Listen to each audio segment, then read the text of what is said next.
The Blue Shell Battle Club had a bit of a change of heart here in between seasons, so...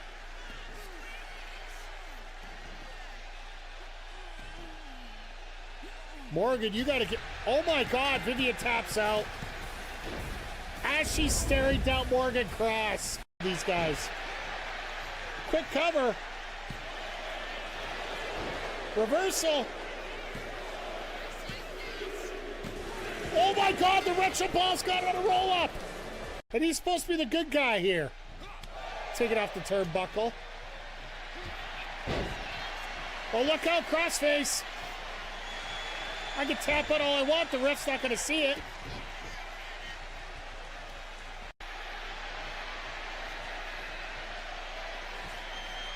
The Blue Shell Battle Club had a bit of a change of heart here in between seasons, so...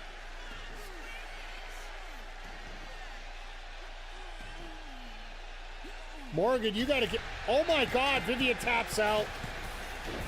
As she's staring down Morgan Cross. These guys. Quick cover. Reversal. Oh my God, the retro ball's got on a roll up. And he's supposed to be the good guy here. Take it off the turnbuckle. Oh, look out, crossface. I can tap it all I want. The ref's not going to see it.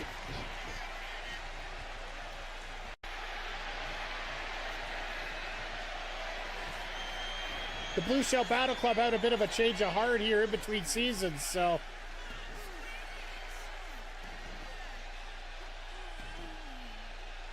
Morgan, you gotta get... Oh my God, Vivian taps out. As she's staring down Morgan Cross. These guys. Quick cover. Reversal. Oh my God, the retro ball's got on a roll up. And he's supposed to be the good guy here. Take it off the turnbuckle. Oh, look out, crossface. I can tap it all I want. The ref's not going to see it.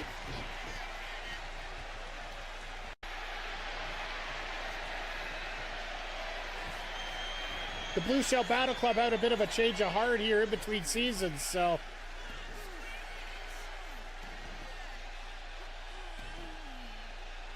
Morgan, you gotta get... Oh my God, Vivian taps out.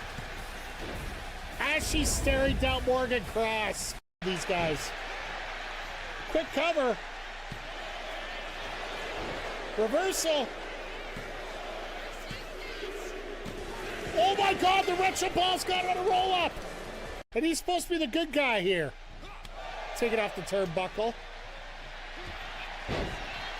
Oh, look out, crossface. I can tap it all I want. The ref's not going to see it.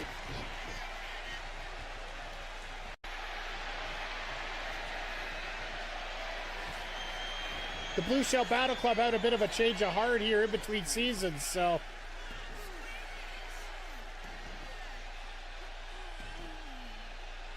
Morgan, you gotta get... Oh my God, Vivian taps out. As she's staring down Morgan Cross. These guys. Mike the Ref Maloney, Big Bad Boris on the call here tonight. It is...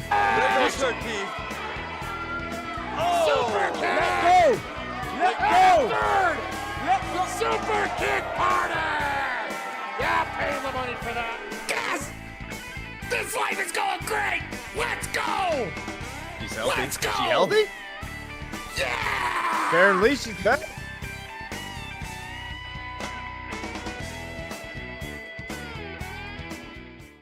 Hey,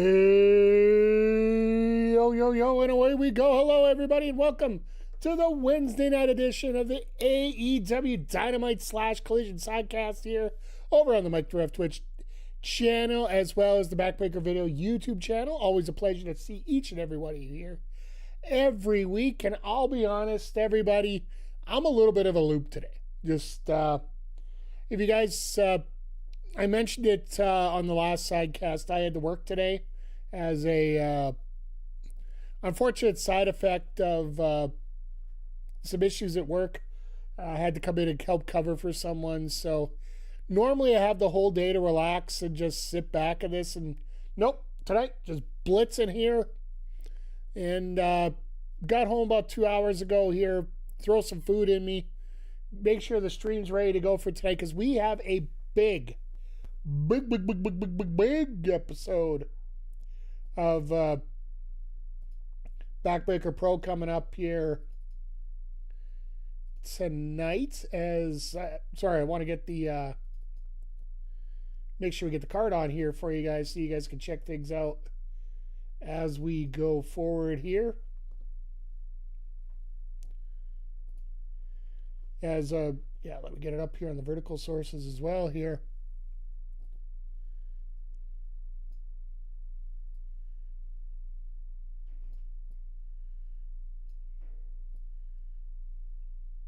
I guess it's going to do whichever here.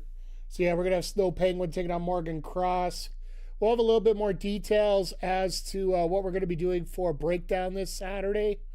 And our main event is going to be for the wild card title, MCG defending against Rick Jules. In a stipulation that pretty much everybody else named except for me. So they might not have known it yet. But no, we're going to have some fun tonight. And hopefully the number of bots that we get sort of disappears a little bit. But we'll have to see about that. We're getting 3 hours of Dynamite, or 2 hours Dynamite, 1 hour Collision. We're going to have that 3 hour Spectacular all rolled into one here. And one match that's flying right under the radar right now, which I'm a little upset about. And it's sort of the same thing about our main event here tonight. They're doing FTR versus a conglomeration for the tag titles tonight. Why the fuck couldn't you wait till next week? Because now you're telegraphing who's winning. Because I sure as heck don't think that we're not going to do this Cope and Cage versus FTR match, an I Quit match without the titles being involved. I just don't see that happening anytime soon. So for me, it really questions some of the choices AEW is making here on this. So then, of course, as I mentioned earlier, we do have Darby and Mike Bailey here for the world title. We could do a switch, but I don't think that's happening anytime soon. On top of that, we got the Eliminator match, Jon Moxley, Kyle O'Reilly. That's the way we could do it. Hey, Styles, how you doing tonight? Hope you're doing well. Nice to see you pop in. We are going to have a absolutely jam-packed episode of Dynamite tonight. And then, of course, Collision right after for the hour, which means we're actually going to get more than one women's match tonight. I hate to hit the drum roll, but it's true. No, we're going to get the 5-minute challenge for the Divine Dominion as well. I wonder if TJ is the team that answers it and wins it tonight, and then they do maybe a tag title match on the pre-show on Sunday. Which, don't let me forget, we got to talk about that pre-show because a big bomb dropped. Thoughts on the promo last week? I think it was still fine. I don't have any problems with that. And I know we were talking about it last week. I have no problem with it. People don't understand the story of Mox, and I still will say that, and it hasn't changed, Styles. Mox is just looking for the best athlete, trying to make AEW the best it can be, and he thinks having Will Ospreay in a better place mentally and physically just simply puts it there. You got to understand that's got to be that's the foundation of Moxley since the beginning. So, hey, Mr. Zodiac, or as I should, what do you want me to call you? Champ? Tag champ? Relative God? I don't know which way you want to put it there.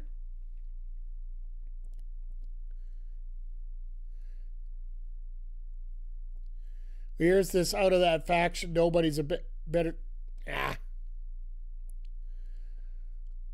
I think people are trying to overanalyze.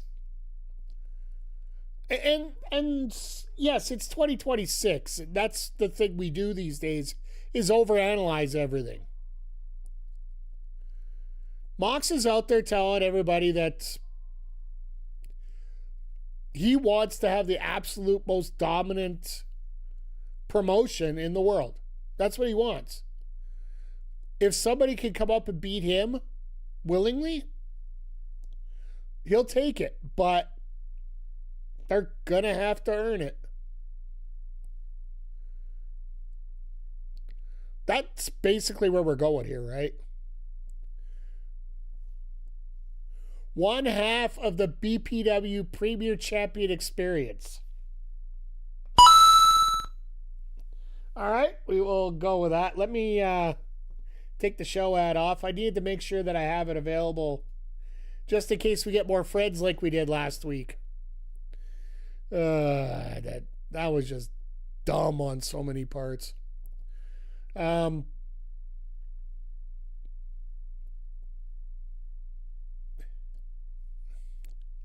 know what? Like I said, what is Pro Wrestling Nation supposed to do?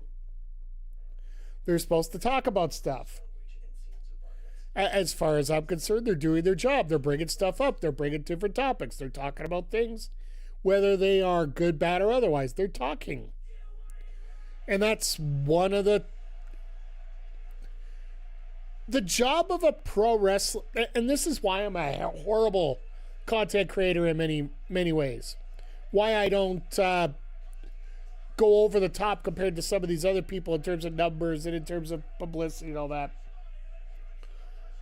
I'm not going to go out there with some outrageous take on stupid stuff. I'm not going to try to overthink things. I'm not going to try to overanalyze. I'm not going to try to make I'm not going to make controversy just for the sake of making controversy.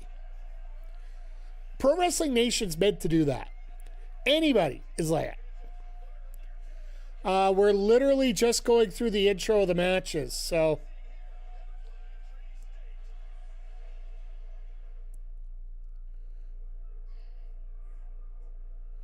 Jericho and the Bucks in the promo.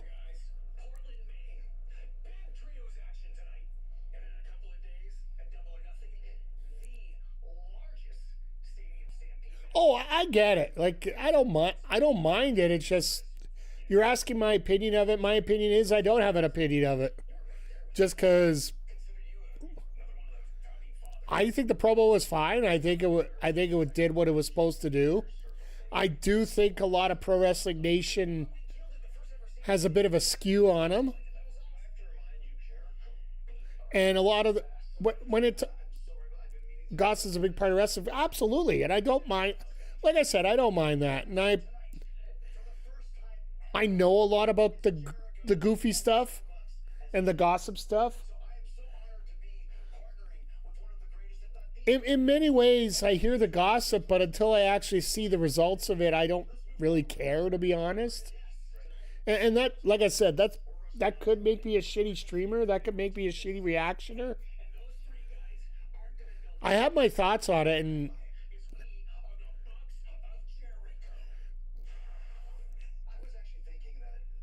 never pans out. Yeah, like,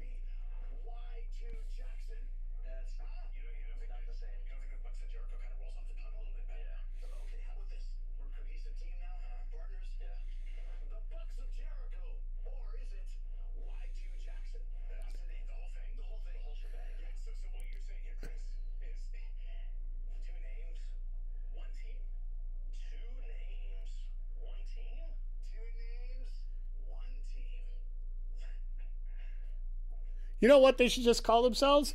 2 names, 1 team.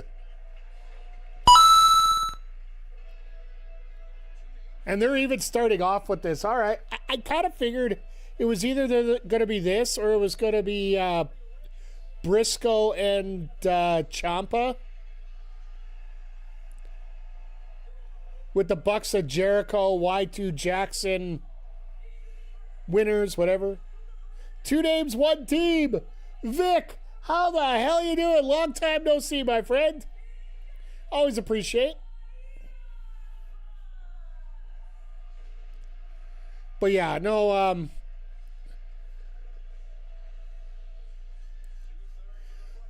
the biggest breaking news that we've seen tonight, and the stuff that's making me the most happy, it's happening, folks. Mick Foley is working for AEW this weekend. Mick Foley is working the pre-show, the buy-in, with Renee Young. Tony Khan announced it earlier today. Mick Foley to AEW confirmed.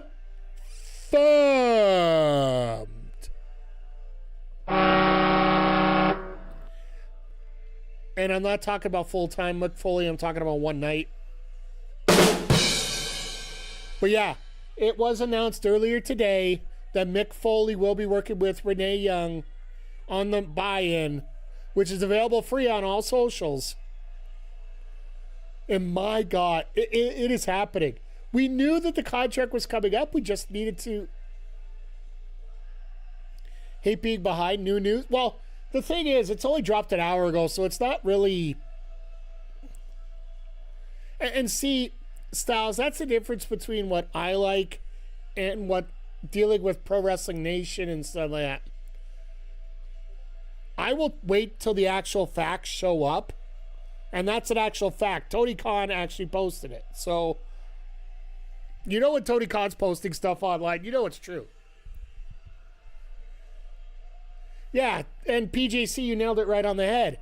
It's also like no travel for him, so it's a win-win for everybody. Oh no, and it's great banter. It's great to think about. It's a lot of great what ifs, and I appreciate that. But as long as you treat it as what ifs and all that kind of stuff, right?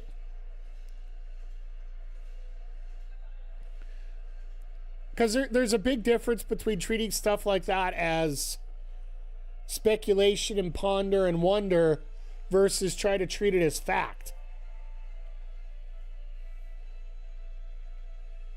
How is Jericho going to get the Bucks over?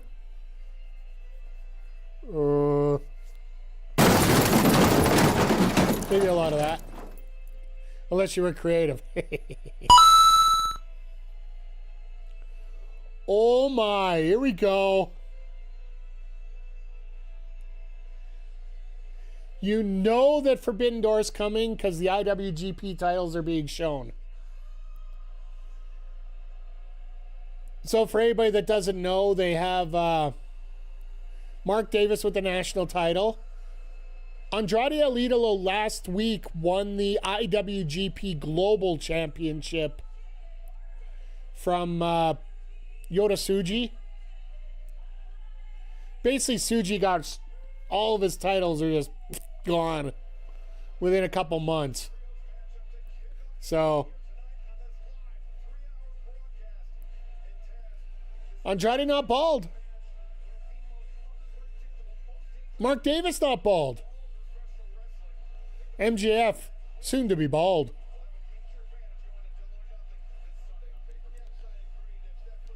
I love how this How You Know has just literally become shirts for Andrade here. Like literally his promos now are the Marshawn Lynch of AEW here. I'm here just so I can't be fined. I'm here so I just can't be fined. So all Andrade says, how you know? How you know? How you know?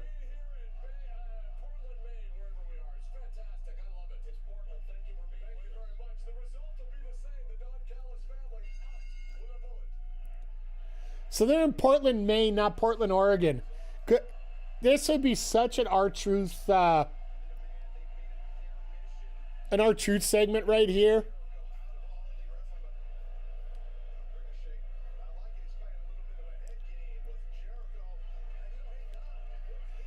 Mick will bring in, absolutely, and Vic, things are going well. Like I said, folks, If I'm looking a little scrambly, it's because I literally got home 2 hours ago from work, and I don't usually work Wednesdays.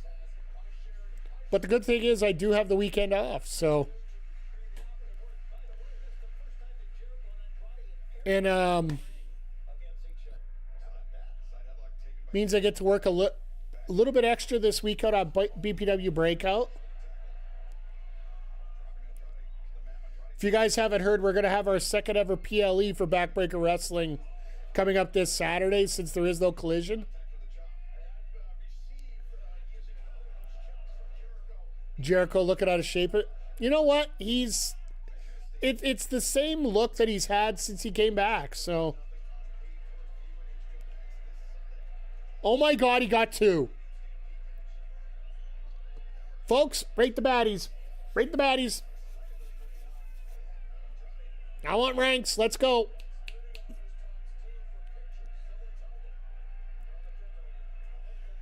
I'd be very disappointed if one person didn't type in 6 and the other one didn't type in. Never mind. Let's just, in the sake of political correctness, maybe we should just duck and dive out of there. Still going, never stop for autographs. Hey, you got the photo.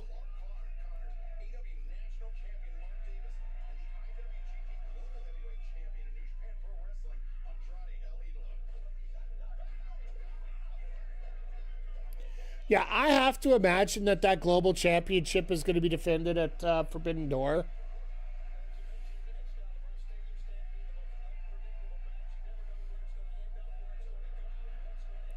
And let's face it, you know what? Jericho could look out of shape here, but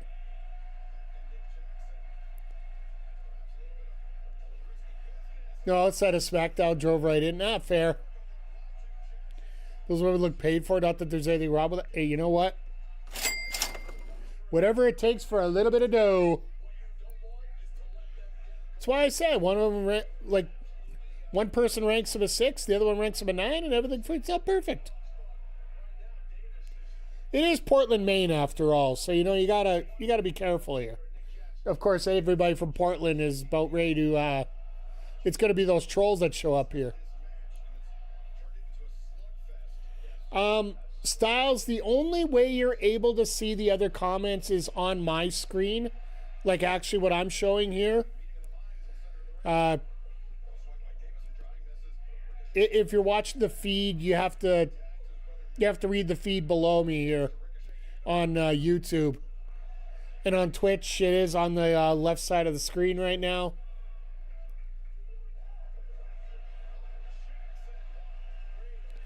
Yeah, Portland should be good. When I was in Maine, I heard rumors that there was BMWs. No, I will not elaborate. What the hell is that? And I'll just... Time out. I'll just throw that in there too, just for the hell of it.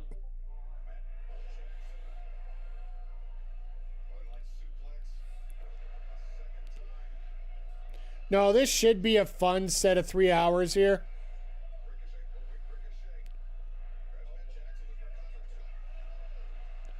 Well, Ricochet just eats it again.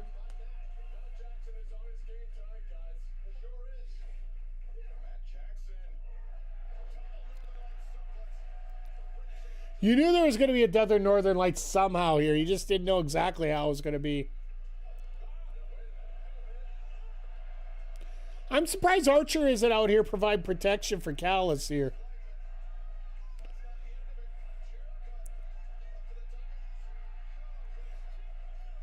Jericho with the flying nothing connects.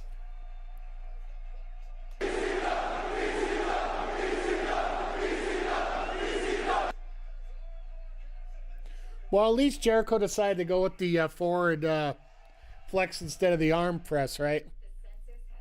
Jericho's like, slow down. Yeah, exactly. Slow down, slow down, slow down. I'm getting there, I'm getting there.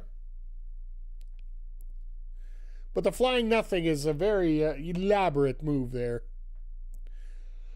No, but as we're going into this here, we're going to our first picture-in-picture here. Tonight's card is absolutely stacked. Like, going into a pay-per-view this Sunday, this show is actually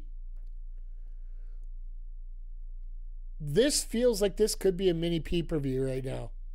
Granted, there are some 2 title matches that, if you weren't off the top of the show, like I said, I don't really like the fact we're having them tonight. With the fact we're having FTR versus a conglomeration and Darby versus Speedball. The only reason I don't mind them is the fact that this is probably the only night you're going to be able to do it. Because I do feel there are going to be a couple title changes coming up. Because I don't think... Does anybody here see Cope and Christian breaking up?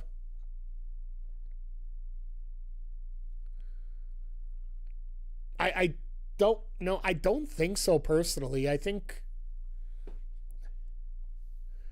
we could be pretty solid in saying that Cope and Christian should win that match.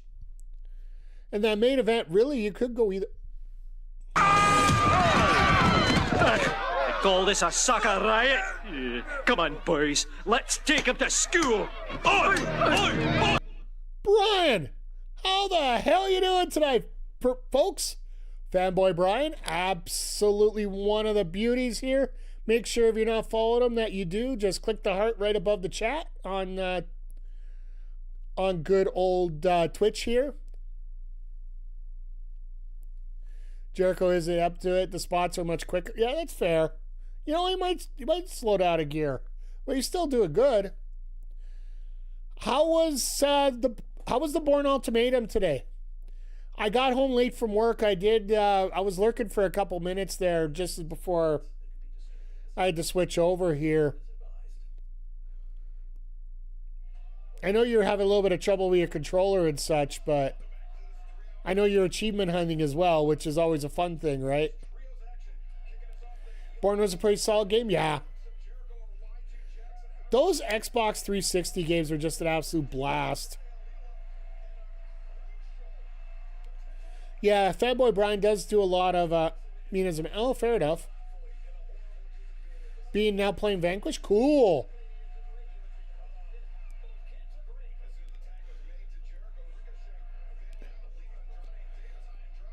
Once again, back it up here to the Jericho. And Brian, thank you for trusting me with your community here. For those that don't know, my name is Mike the Ref. I am a variety streamer. I specialize in wrestling. And by the way, if you guys want to see Fanboy Brian in video game form, I'd suggest 11:15 Eastern, roughly around there. I will send you the... I'll send you the payout later there for that comment, Brian. You might want to pop in for BPW Evolution tonight. While it's not advertised, Fanboy Brian will be in action tonight, so...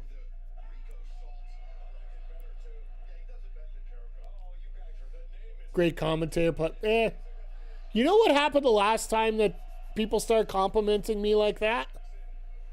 We ended up getting a hate raid last time. I think it's a hate raid. I don't know what else you would call it on YouTube, because you're not allowed to raid. If you guys went around on Saturday, we got about good. It had to be at least 10 trolls that I had to stop 10 in a row. That, you know, the moderation tools on YouTube aren't the best, but I managed to handle it okay.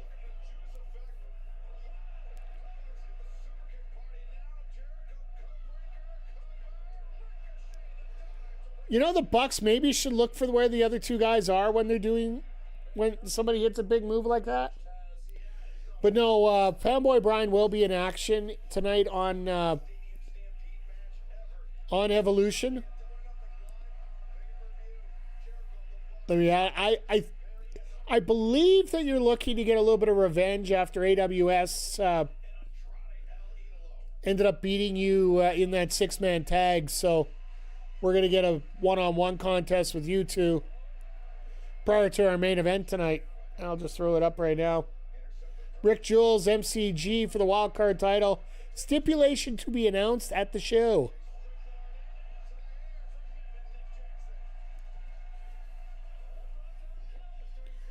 So hopefully you guys get an opportunity to check things out exclusively on Twitch tonight.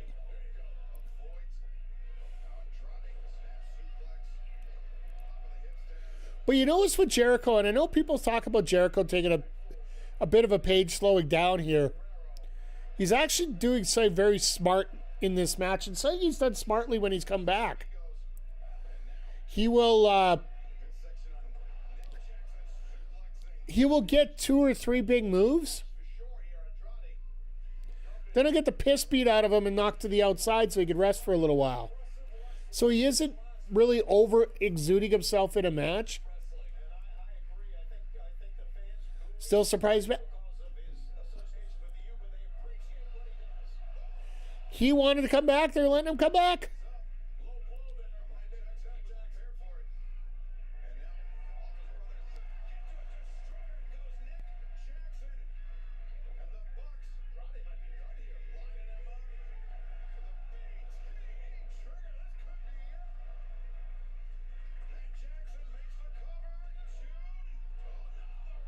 Jericho's starting to recognize how he contribute properly for. Yeah, well, that's exactly it. Like, he doesn't have to be the focal point of the match to be the star of the match. And that's something I think he's learning a little bit. I'm really surprised they're not highlighting more of the bald wrestlers tonight. Like Ricochet wearing that do-rag. Or bandana, or whatever you want to call it.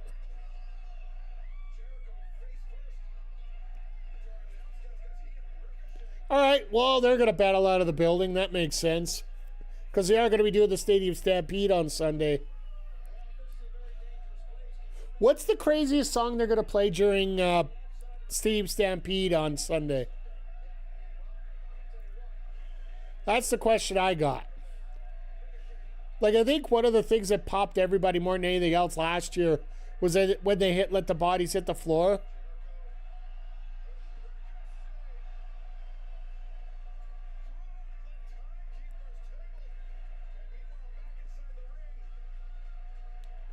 More bang for your buck coming? Nope. More groin for your turnbuckle? More like it.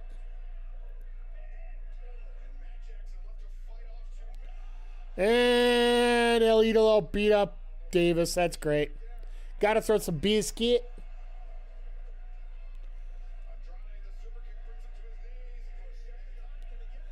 Now you see 2 of them now. Andrade kicks out at 2. That would be a rather baby-based thing to do here.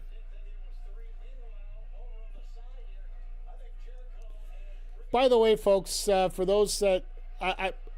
this might be the last night that we have this set up for our layout. Bucks looking like the Rockers. I'm pretty sure that's pretty intentional. Oh, here we go.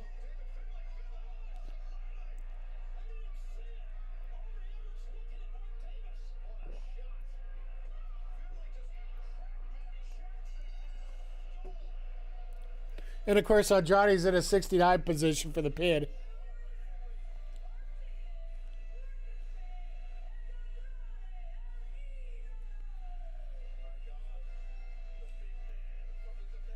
All right, here comes everybody to clean up now.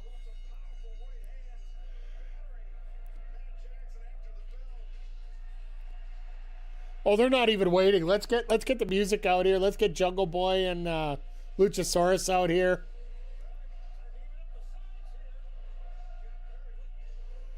Why has he got a bag of onions?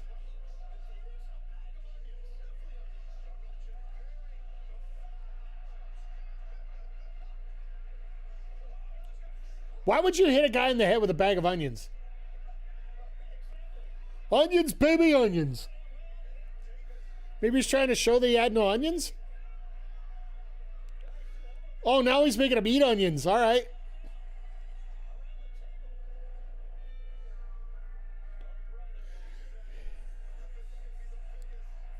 Well, here comes the Hurt Syndicate. Oh, this will be chaos on Sunday. They're literally trying to show you all the big matches coming up this weekend, and I love it.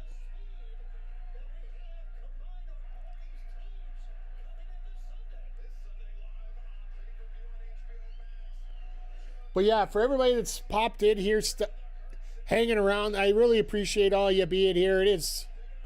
We're only 25 minutes into a 3-hour show tonight. It's going to be amazing. And yeah, I was saying earlier, this is probably going to be the last night of this setup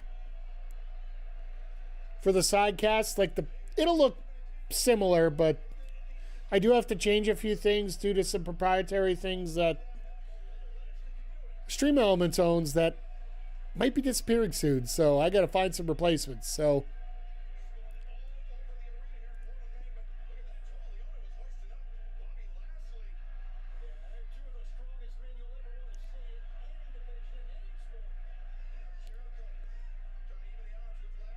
Jericho tried to help Lashley with Toe, and Lashley's like, "No, get the fuck out of here. I got this."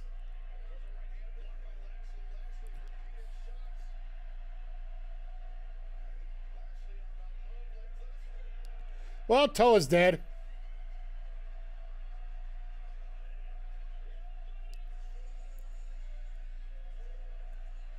You notice there's no Omega through all this?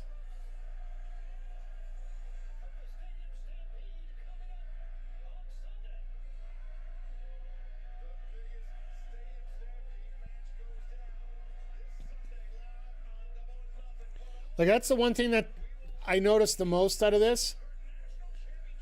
There's no Omega.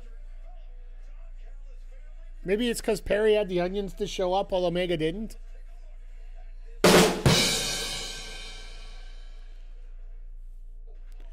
Okay, here we go. Okada Takeshita. This will be fun. This will be great. I hope that the reason Okada had to go home was just personal matters. Not that I want anything bad to happen to anybody, but the fact that he had to go back to Japan and wasn't able to take on Darby last week, it was a little disappointing because that's one of those matches that Okada was just going to be thrilled to do. Oh, shit. Sorry, folks. I just saw the graphic on the screen. We're going from Stadium Stampede prep to Ciampa versus Briscoe. Now, hear me out, chat. Hear me out as we go to full commercial here. What if Tony Khan announced certain somebody showing up at the for the buy-in on Sunday? One Mr. Nicholas Foley. What if Foley showed up during this match? It's anything goes, right? Who knows anything better about an anything goes match than Mick Foley?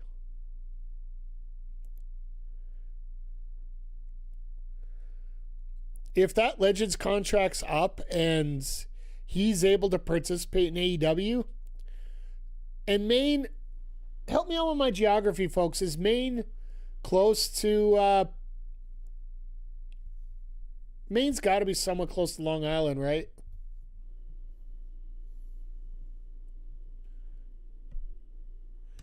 Like I said, I am not great on American geography. Maine is essentially Canada. I'm just gonna, yeah, thanks. Thanks for that.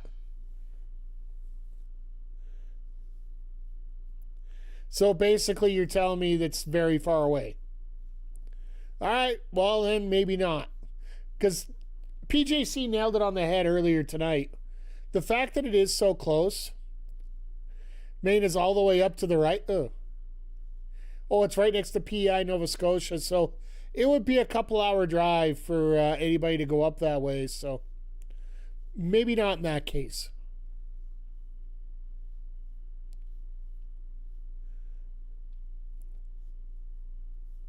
So, but could you imagine the pop that they would get in this building to see Foley show up? Especially for a match like this.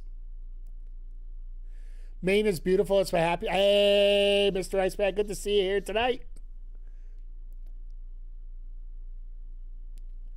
Maine has great water. I could see that right by the ocean. I hope nobody gets dumped in the water tonight. Well, maybe Champa. And great seafood? Well, I would assume if you're close to the ocean, you get some great seafood out of that. But yeah, AEW is in Portland, Maine tonight and just having a fun there. Cleanest inland water in the continental U.S. Fair enough. Always a good opening there. No, I just thought, why not have Foley show up here? Get that extra little pop on Dynamite. Have everybody talking about the pay-per-view this weekend. Because you know he's going to be on there talking, right? Poland Springs, best bottled water known to man.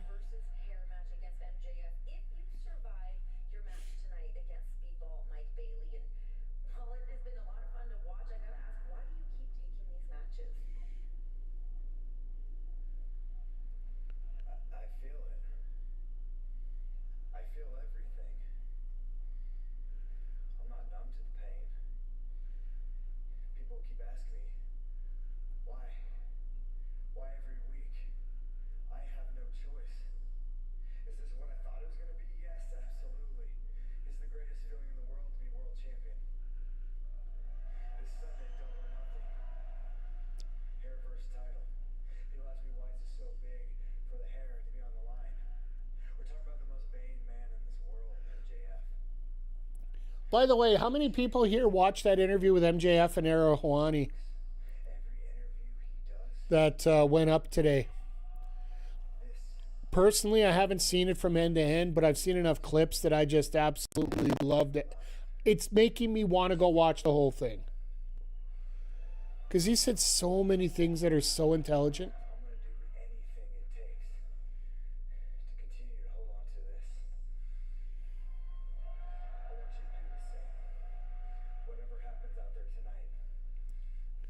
All right, you have yourself a good night, Iceman. Didn't see that, saw the Ric Flair one, though. Fair. Do yourself a favor. Go check out the MJF interview with Ariel Helwani over the next few days. And Game Time Art, one of the buddies in the channel here, and the inspiration for Game Time Will Jackson, brought up a very good point. He was asking why MJF has not made the flag bearer for AEW in general. In my opinion, he does have every characteristic to be that guy. However, one thing that I like about AEW, and we've talked about this discussion here, and I think we talked about it last year when we went through everything, and it's pretty cool. We talked about who was the main story of AEW. Who's the top player in AEW? Who is the main story? And nobody could come up with a definitive answer. We all had different answers. And that's one thing I like about AEW. It's not AEW being the top there's not a top wrestler involved. It is the top promotion. When you talk about AEW, you don't have to talk about somebody specific as a representation of the company. You could talk about 20 people as the representation of the company. And you could talk about each one of them. Everybody has a different taste. We've talked about this here. So many different wrestlers so many people have so many different tastes in wrestling that some people love the MJF style of wrestling. Some people love Darby. Some people love Mox. Some people love Hangman, Omega, Ospreay. Hell, some people could say FTR. Some people say Cope and Chris. Some people could put everybody all over the board.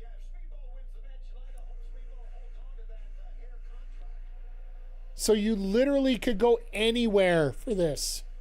Oh my God, that shirt.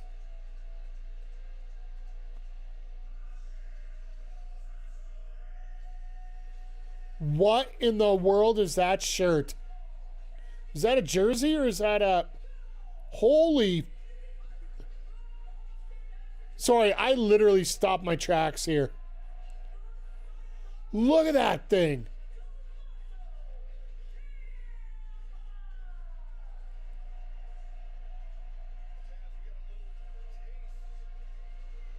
That thing looks amazing.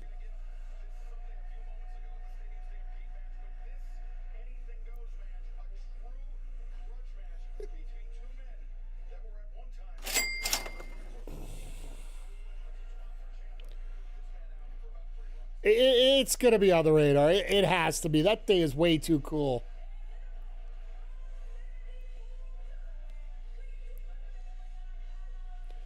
Now, I wonder, if Don Callis is out here, he'd be like, oh, is that Briscoe's normal backpack, or is he just packing special tonight?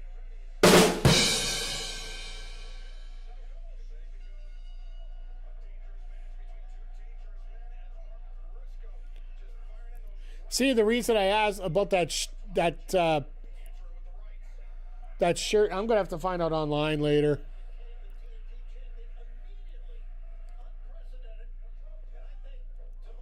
That might actually be a blacksmith jersey. That's all.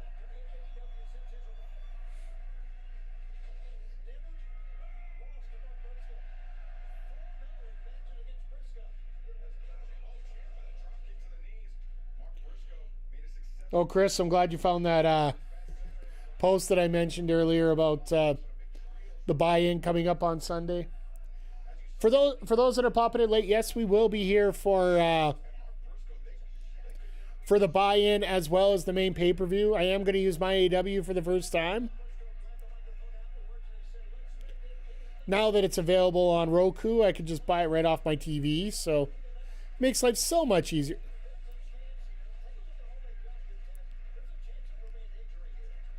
The hell is he grabbing? Somebody left a mouse trap in the garbage can.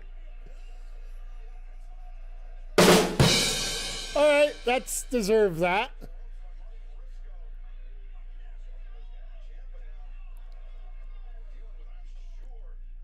A shovel handle?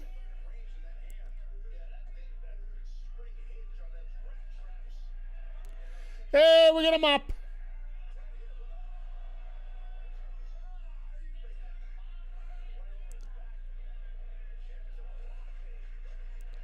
And let's just randomly bring out a table.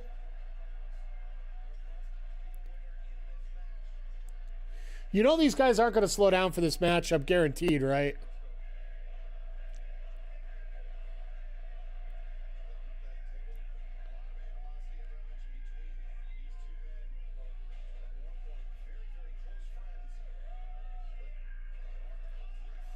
Rat Trap can take your fingers up? Absolutely.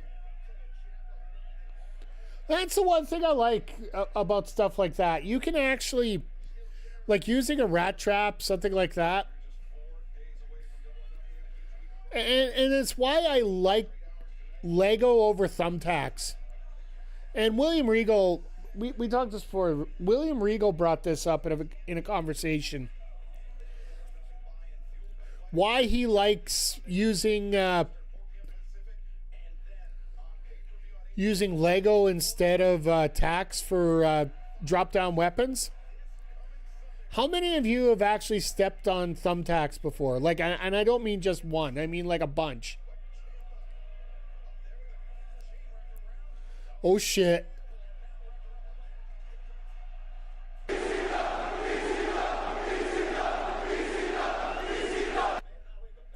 I would hesitate to guess, talking to everybody in here, not many people have actually landed in a bed of tacks.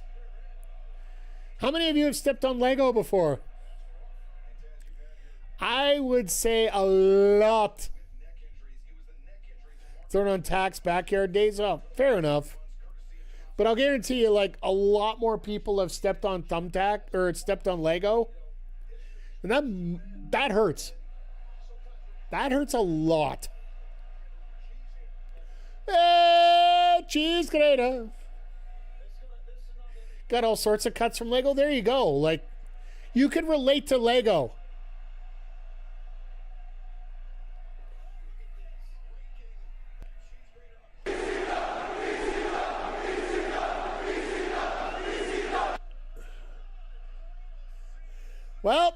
anybody that said they don't allow blood on WBD sort of got their idea just kiboshed right now. As the you sick fuck chants come up. Jeez, great. They should be in Wisconsin for that. Not out here in Maine. Got a lot of Kurds there maybe, but that's about it. All right, well, we're going to get color for the rest of this matchup now.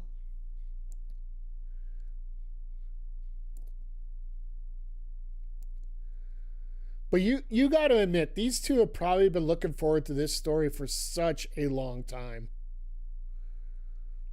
Getting a chance to run this, and let's face it, like I said, this is pretty much a pay-per-view quality show here tonight. With everything going on, like, we're not getting a lot of previews per se of matches. We're getting just great matches. Like, this one has no real relevance to what's going on in the on Sunday's card, other than the fact that their associates for the two members of this match are part of the I Quit match coming up on Sunday. Ciampa with FTR and Briscoe, of course, with O'Reilly with Strong and Orange, right? Nat, how the hell are you doing tonight? Hope you're doing well, sir. Hope everybody's doing well. It's been a little bit of a crazy week, of course, but glad I get to spend the night here with you guys and get to do a little BPW after this and then get you a little bit of details about what's going to be coming up on Saturday with now at the storm. Yeah, we got our first bit of storms here in a while today as well, so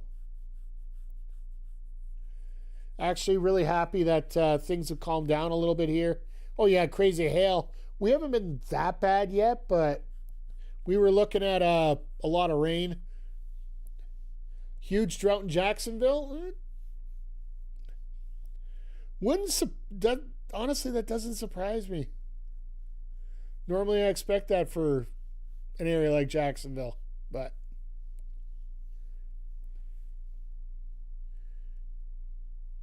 sign the North American connection.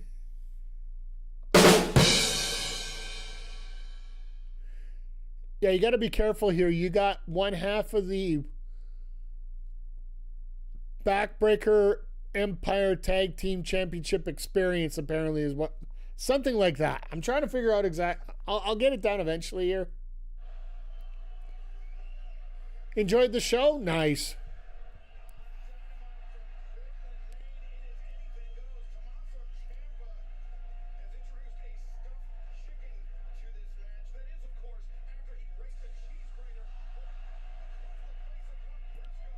Was Ciampa just fucking a chicken? Not exactly the words I thought I'd use during this stream, but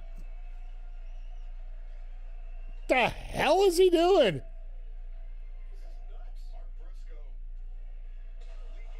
All for the hey, you know what? It's gonna be fun.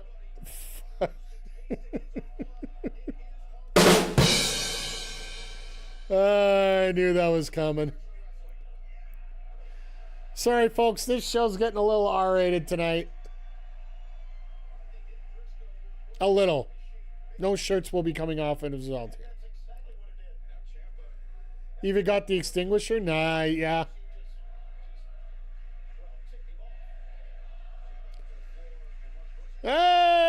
Another table. Let's go TV 14, right? No, there's no tarps off. Unfortunately, people don't realize that's against terms of service here on Twitch.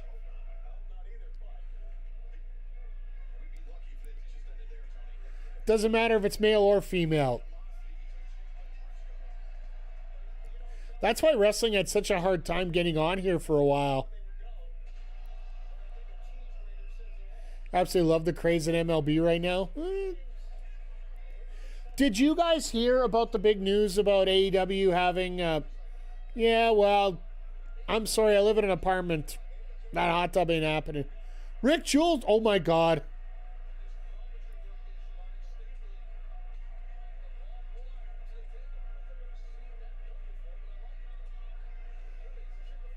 Briscoe is literally connecting chicken wire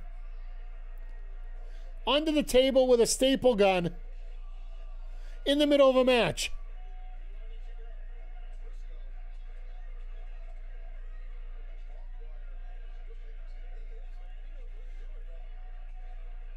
Can you tell he's a farmer?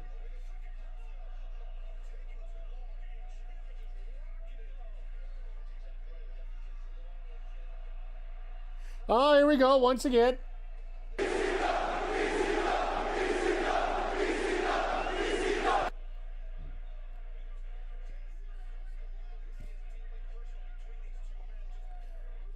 Big news with all due respect. As much as I love AEW, I'm not playing the Twins Angels just to see a post.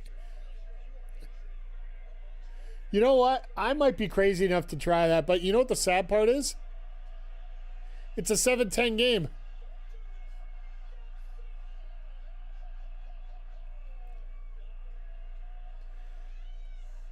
Taz didn't need that run sheet anyway, did he?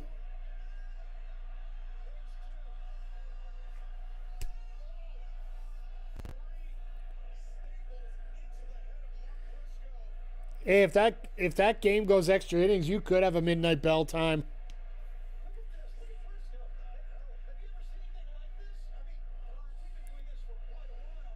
Oh my God, what? Ciampa's got a tack-filled knee pad.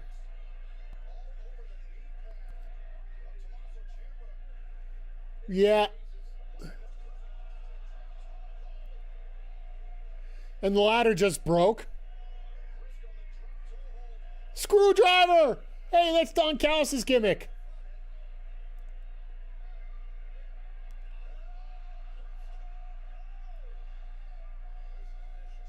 What WCW did at Shea Stadium is they did on the off day, yeah.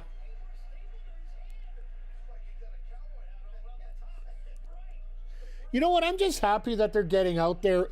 Here's the funny part I find with AEW doing that thing at Target Field.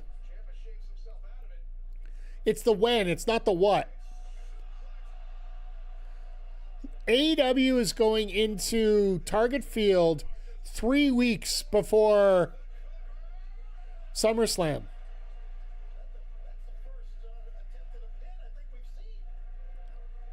So the real big push on popularity for wrestling in Minnesota this summer is going to be from AEW first.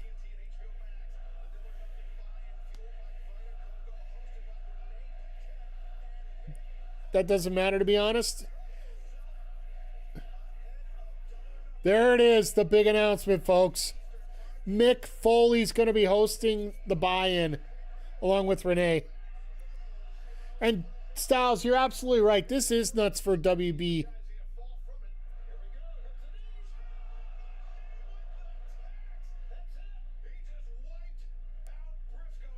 This could have been, like I said, this is like a pay-per-view show tonight. It's 3 hours. The funniest part is they're doing this on a random Wednesday night, right? I know it's a go home to a pay-per-view, but they could do this on a... Ah! Ah! Ah! Oh my God, and a J.J. No! Thank you, Nats, for sending that. God damn it.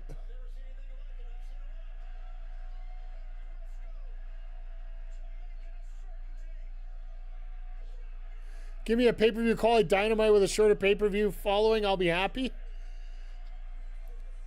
TK, thank you, Nats. I appreciate you checking.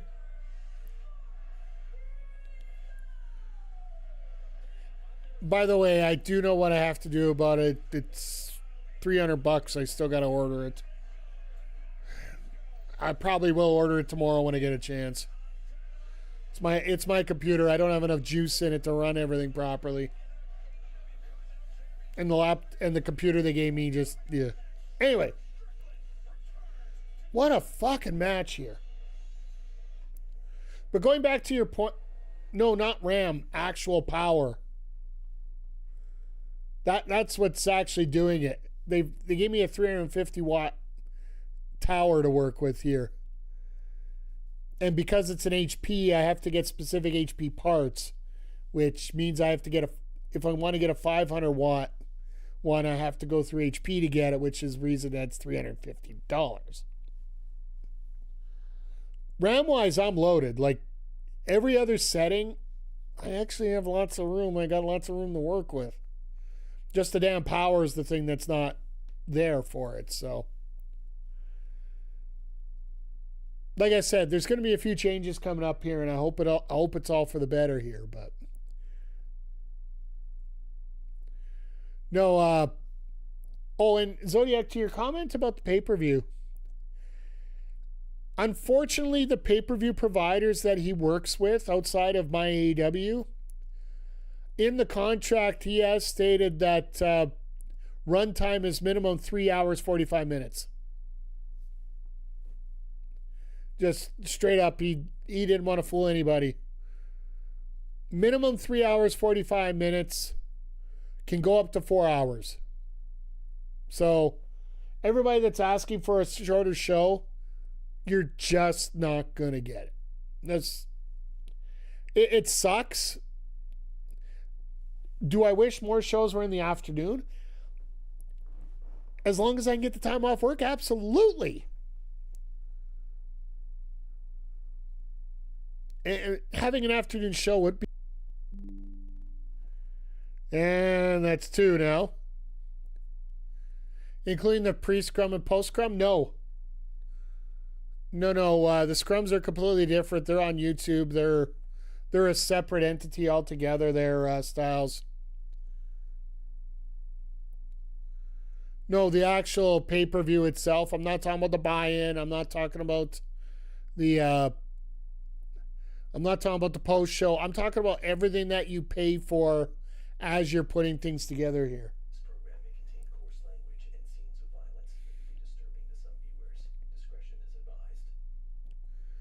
All right, Swerve, who are you going to murder?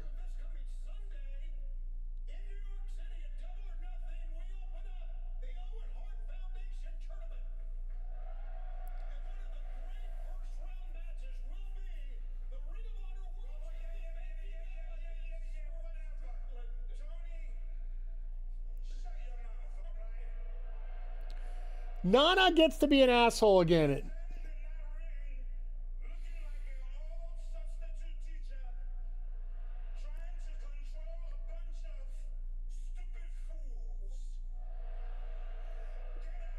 Nana feels like he is so in peace with this right now, the way that he is.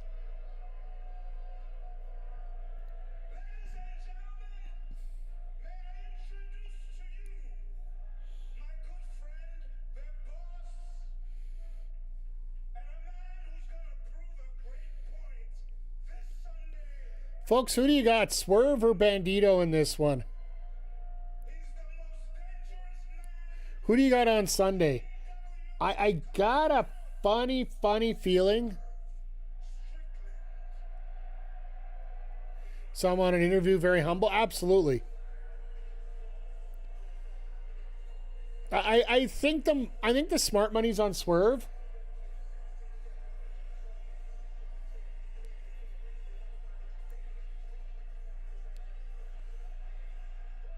However, Bandito has decided that he's going to return the favor back on what happened before. So every match gets out of the ring chaos tonight. Is that how we're doing this?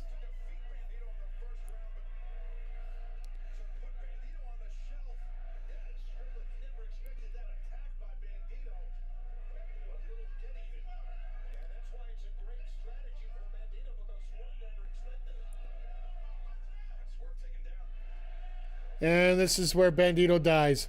Nope, never mind.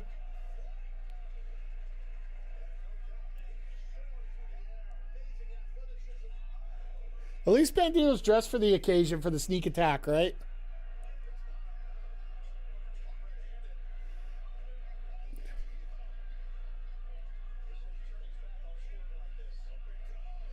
And then down to the knee.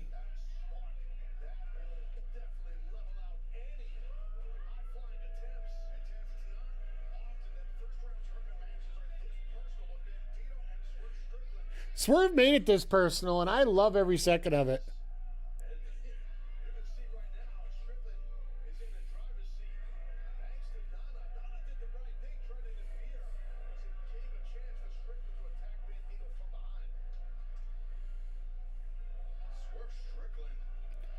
Swerve's just pissed right now, and I love it. His new attitude, like, as it's going... I guess it's not his new attitude, it's his old attitude.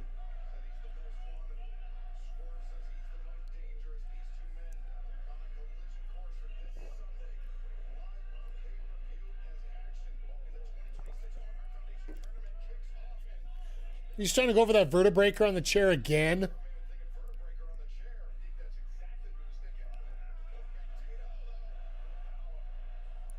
Throw it on him. Throw him on it. Bandito, you could have threw him on the chair. So I would have done.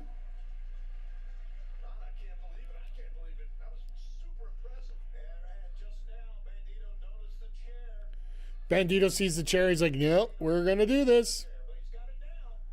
And we're going to do this?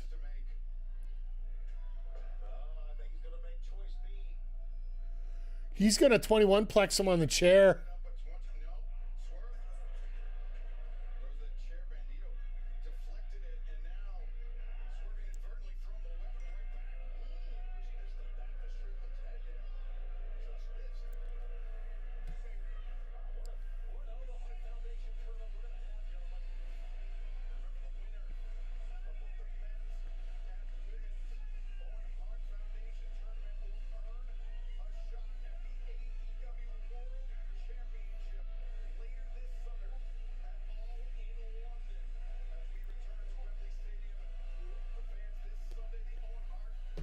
Sorry, just getting... By the way, go charge. This... Dun, dun, dun, dun, dun, dun. Charge!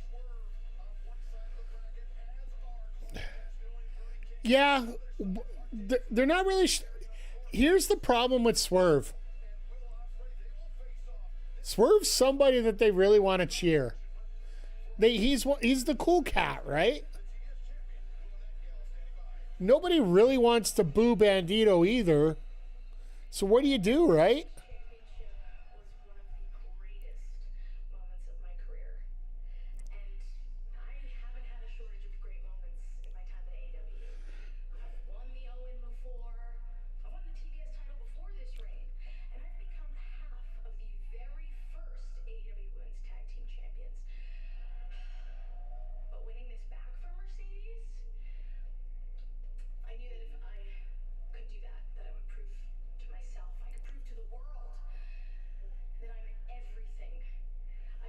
All right.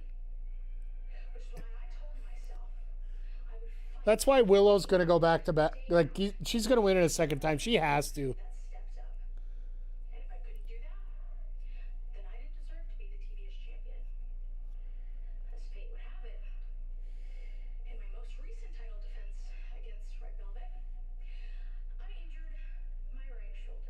Oh, fuck.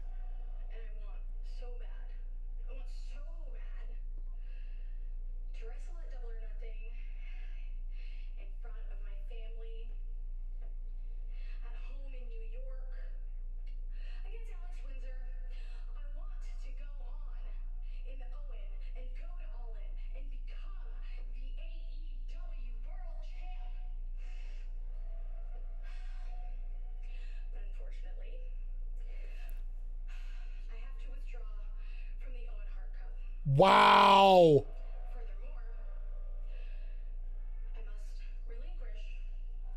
Wow.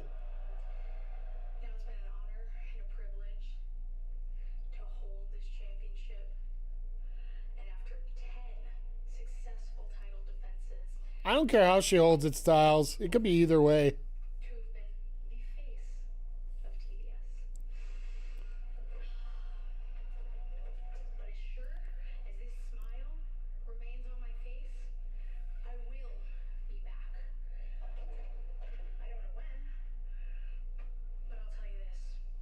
Wow.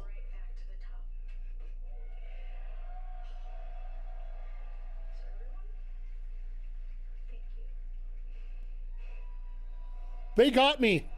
They got me right here. So now we get a wild card on Sunday? Or no, it's not Sunday anymore.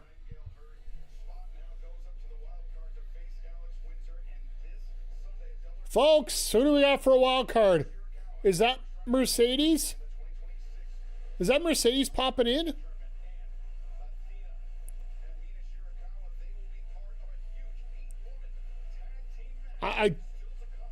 I think it might be somewhat apropos. I think it would make the most sense. Like, who else could it be?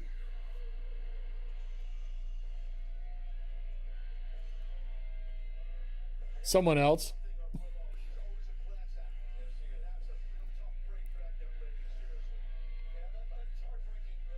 Could you imagine?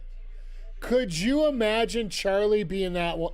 And that would make a lot of sense because she does have that European experience, right?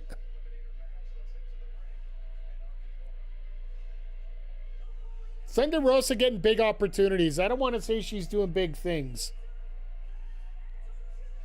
But I appreciate it. I like the fact that Thunder Rosa's getting opportunities. Kyrie would be a very difficult... I don't know what the deal is up with Kyrie's deal. That's the thing. If it was her, I believe the internet would break at that point.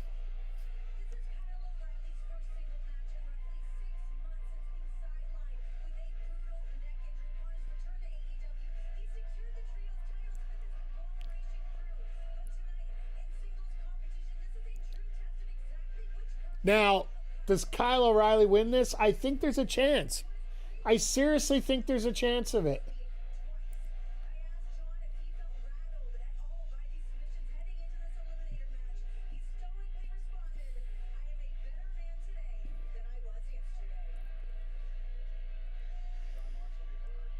John Moxley. I wonder about that question there. Moxley talking about being a better man today than he was yesterday. Is that he talking to the wife or he talking to the wrestler? Or talking to the wrestling interviewer for that way?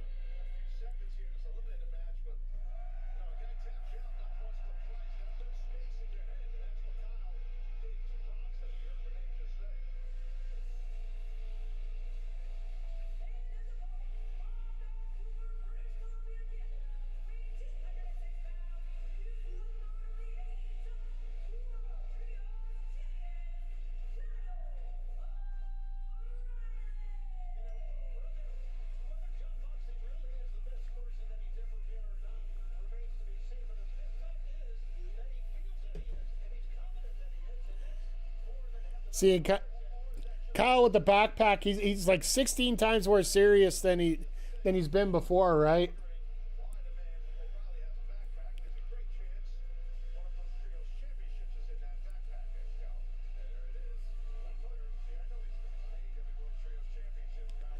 The only reason I hate the backpack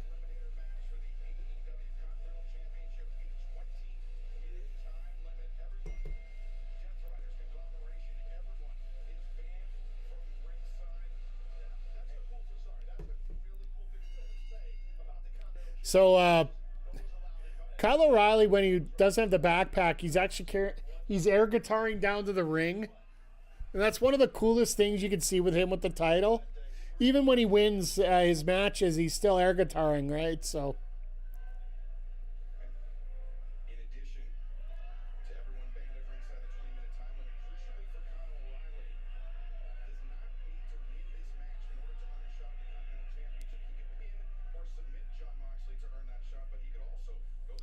I wonder if this goes the full 20.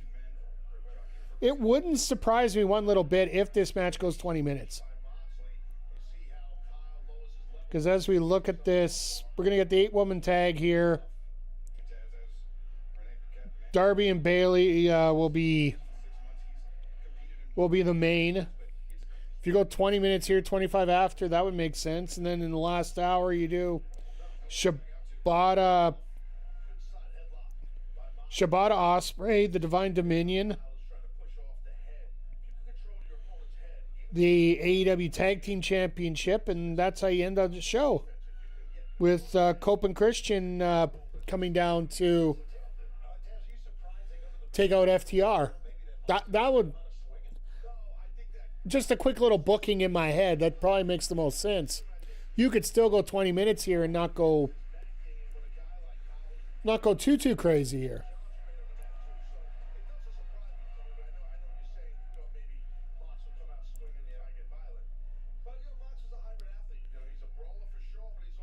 I still can't get over the fact that Mick Foley's going to be on the show on Sunday. I thought it was going to be Wembley where we're going to get the first sight of him in AEW. But here's the other thing you can think of that could be a possibility here in this case. You could have Mick Foley... Mick Foley could have a in-ring area position that he can't do until his contract's up.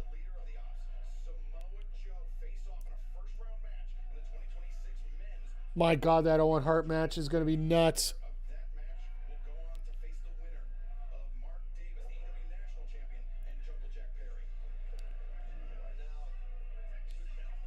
Foley main event.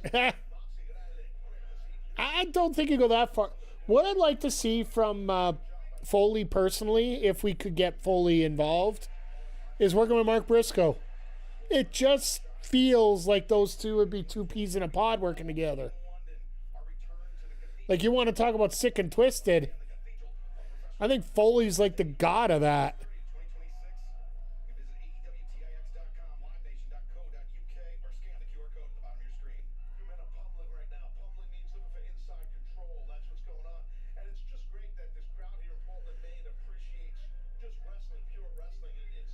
This is pommeling, not pummeling. They appreciate good wrestling because when somebody cheats, they don't listen to it. They don't have any time for it.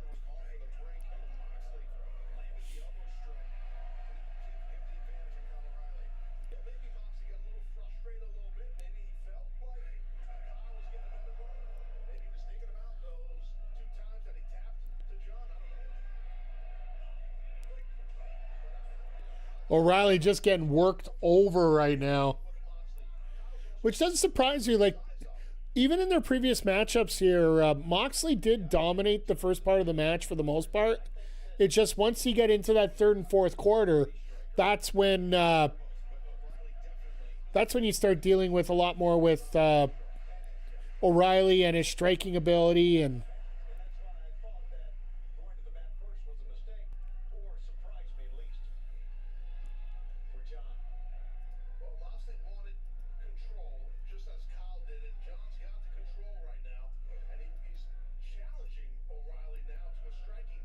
There we go.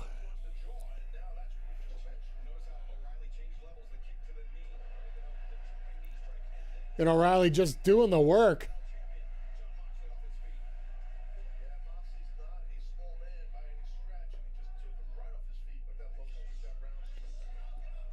Could you imagine being TK right now and thinking that Willow was going to win the Owen? And... all of a sudden, that just completely gone into midair.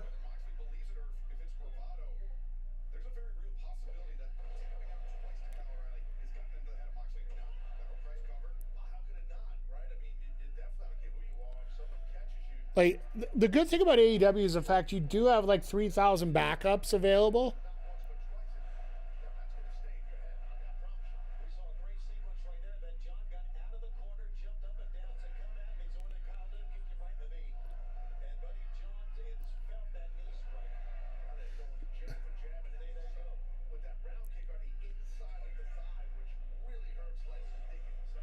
I like the fact that O'Reilly's mixing it up. He's not always going for the kick.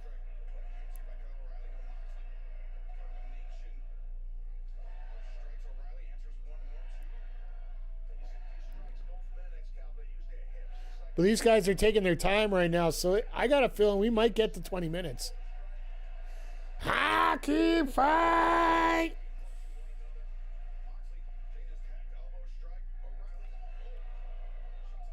Oh, that was awesome.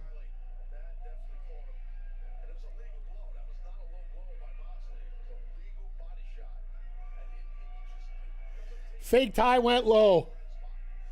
And I'll definitely listen to O'Reilly here. That's a shot to the kidney. If you guys have been around here the last couple of weeks, you know that my kidney has not been acting very well. So we got our first set of ad breaks coming in here now.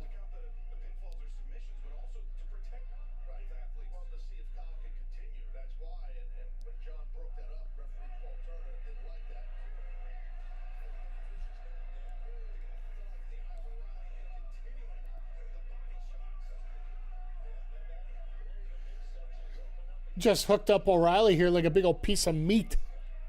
Getting through that tenderizer right there.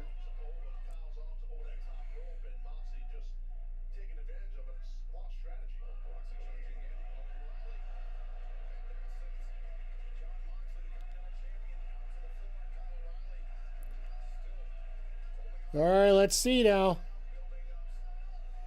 Oh, as soon as he hits the ropes, it hurts his ribs.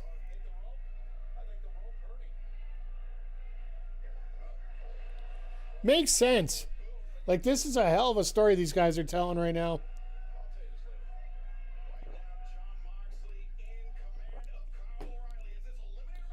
And of course, Taz doesn't want to further explain because they got to go to commercial. But yeah, any kind of pressure, like, I'm telling you, the pressure that you get on the kidney, if you got any injury over there, that will sting for a very long while. Like what? I'm going on 3 weeks, and today is probably the first day that I didn't have any kind of pain at work.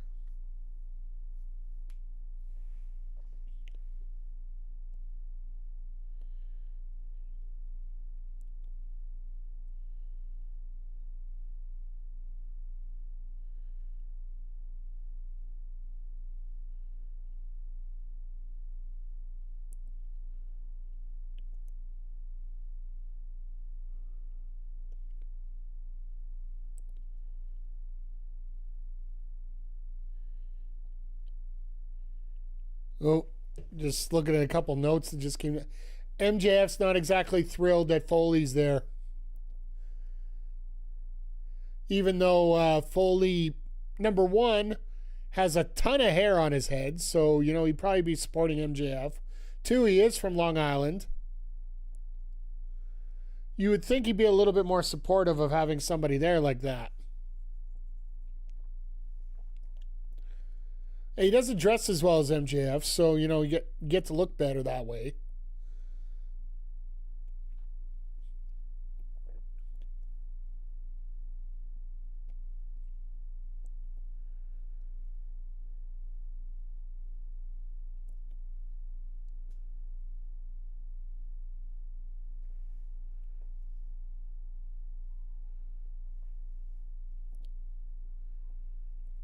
So yeah, they're going through the rundown of the main card. I still love the graphic for Darby and Bailey. I hate the fact that they put All in there just because I know that's his last name, but at the same time it feels like it feels like they're showing off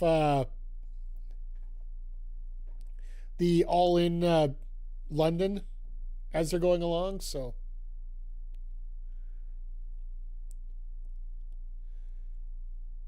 Hey, you know what? I'm happy that the Nats have played 500 baseball this year. I do find it... baseball's been a little weird this year, to say the least. The number of home runs that have been hit inside the park, like I was just seeing on my phone that there was another one tonight. A Little League home run. Well, with that pitching staff that they have, I would assume they'd have to score the most runs in the league to stay competitive. That's sort of the weird thing about the Jays right now, and I know I'm a Jays fan personally, but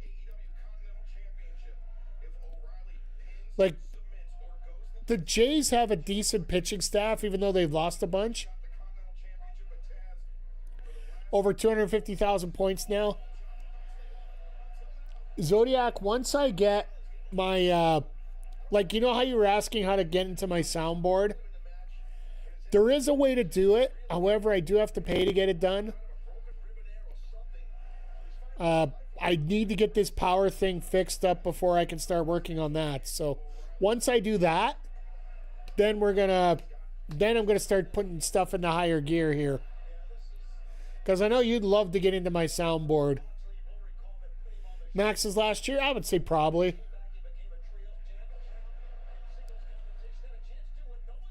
Either they get the World Series or he goes out early and just gets to do what he wants to do to finish things up. So.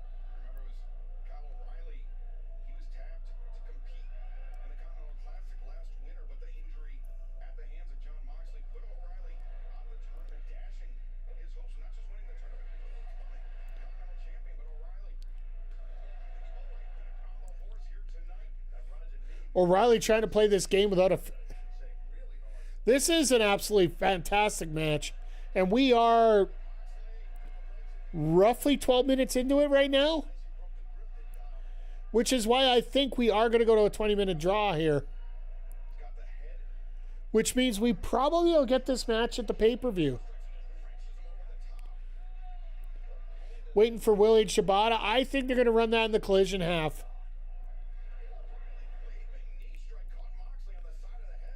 Well, the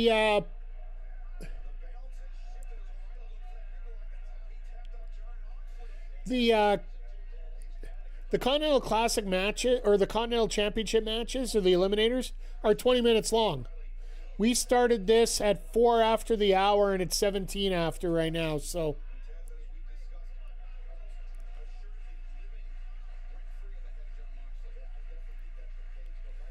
He's going to miss. Oh, I thought he was going to hit the stairs.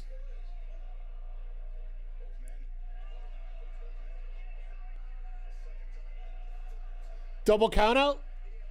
Double count out?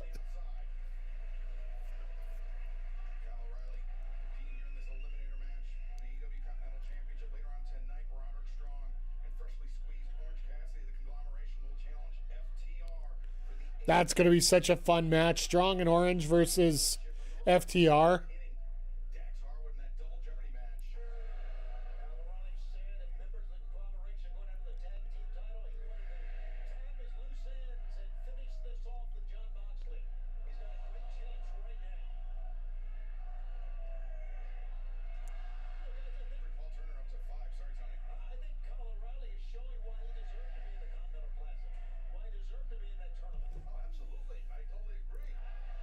Stomped on the ankle.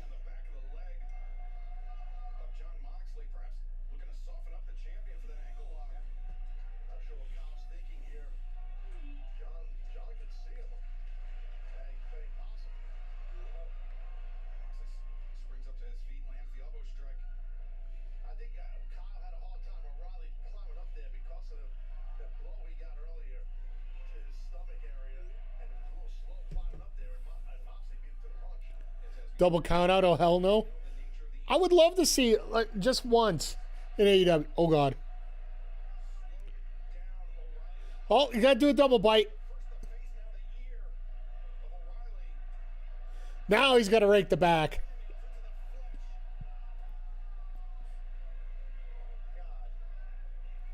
The fact that he really has no fingernails makes that even funnier.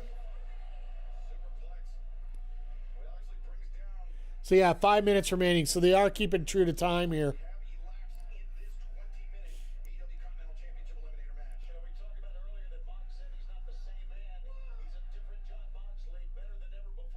Oh, there's the choke.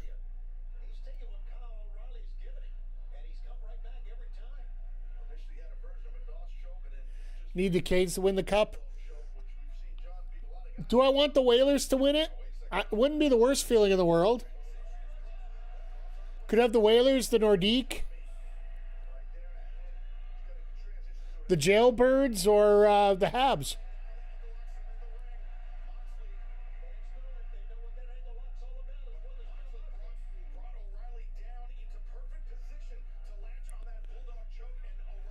And O'Reilly is not in a good spot right now for that Bulldog.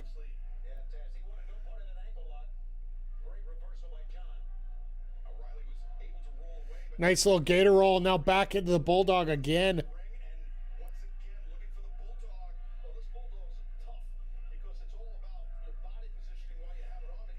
Not trying to sell him, but no promotion in the ring, huh?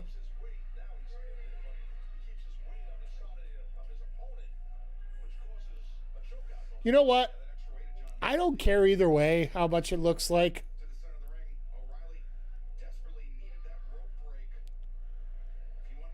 If TK wanted to sell ads in the ring, it wouldn't hurt my feel. I'm not watching what they're doing on... I'm not watching the mat. I'm watching the people on the mat.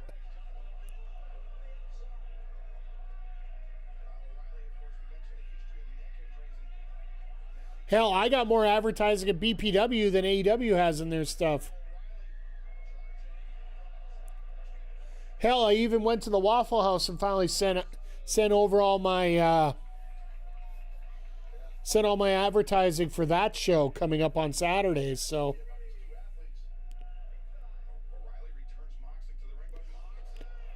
cut her out of nowhere! Cut her out of nowhere! O'Reilly just barely rolls a shoulder over.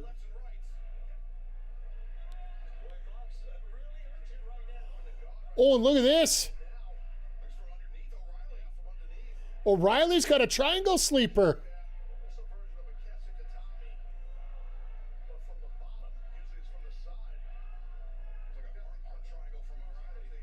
Yeah, basically an arm triangle. Speaking of Waffle House, any thoughts on Harada with SNK? Officially, he doesn't work for SNK. He works for his own studio. They're just in the same building as SNK. But I'll say this, whatever fighting game he comes out with, just, you know, that's like that Ciampa shirt. Just take my credit card. Here you go. Have fun.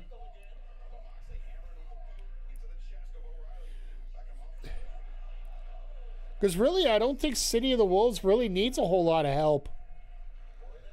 Other than promotion, that's a pretty solid game in my opinion.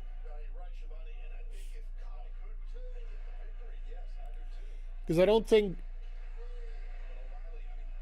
Yeah, it's a Japanese hold. As soon as Taz brings up fancy words for it, it's either Brazilian or Japanese. We got about 2 minutes left, or less.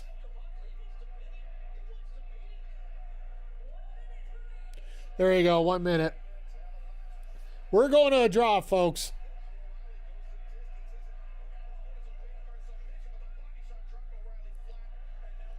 Harada doing last play. Yeah, absolutely.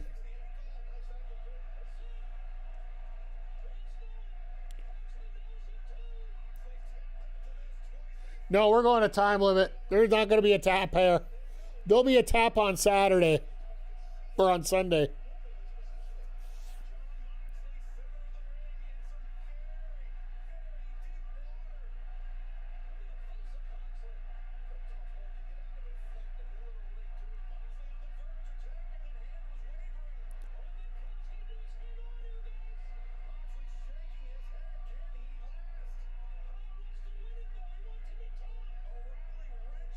No, that bell's going to ring any second now. There it is. Told ya.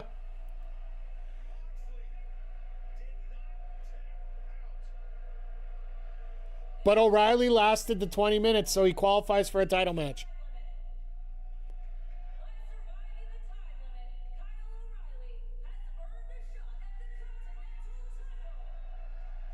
Here's the announcement for Sunday.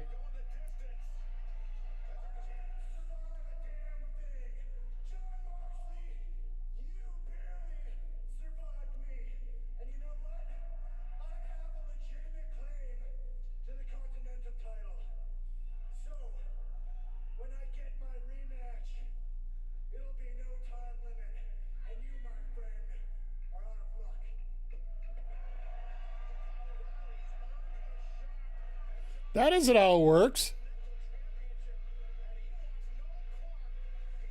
But I guess Mox fucked around with the time limit already, so I guess that's good. I guess it works. NWA disgrace, sorry. What do you mean NWA disgrace? Or you get your titles mixed up, Styles?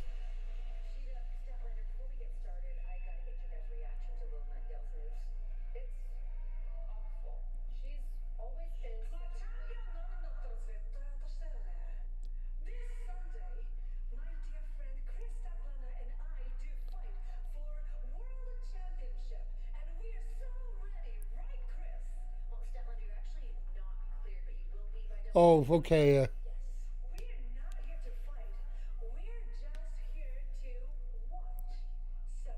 Yeah, it's the national title, right? You're talking about, but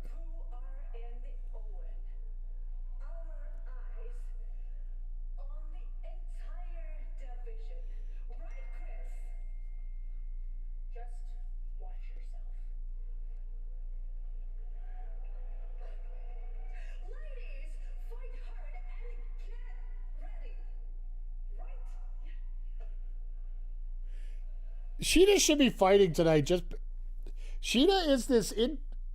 Is she trying to do like a Yakuza heel or something here? Because it almost feels like she's trying that here in a very subtle way. Just trying to be a complete ass, which is fine. Don't get me wrong. Like,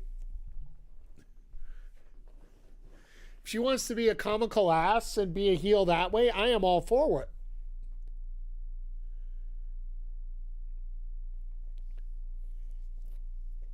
But yeah,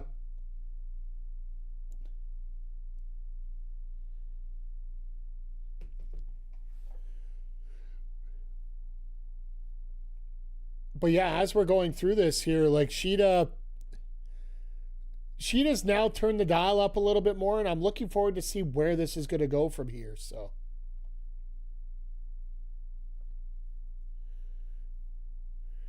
and then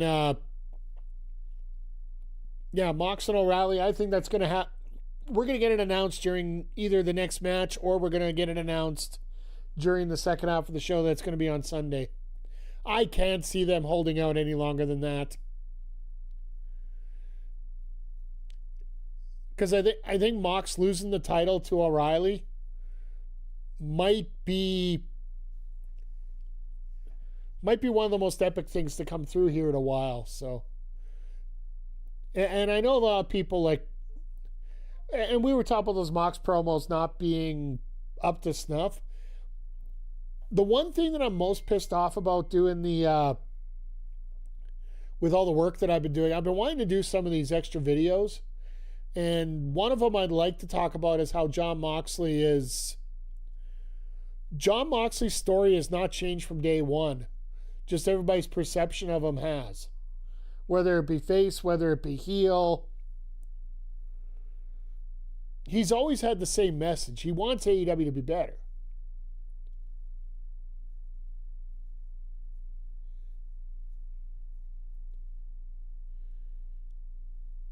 Made no sense? Yeah, fair.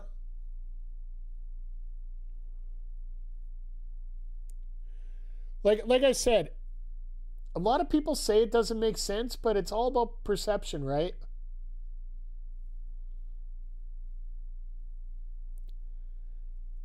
And Moxley's always kept the message the same. He's just, how we're interpreting the message changes based on the circumstances. Whether it be the AEW title, whether it be the Continental title, with the underdog feeling of Moxley going into the Owen.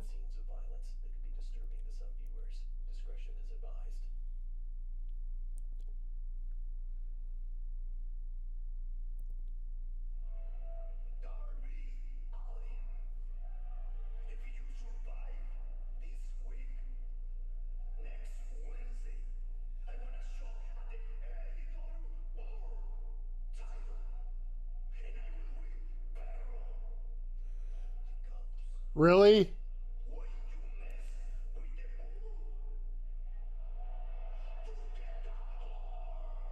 Really? We're doing this? Darby and Roosh for the world title next week, assuming. I think there's also a possibility they might be doing MJF and Roosh. Because Roosh almost is a face anyway.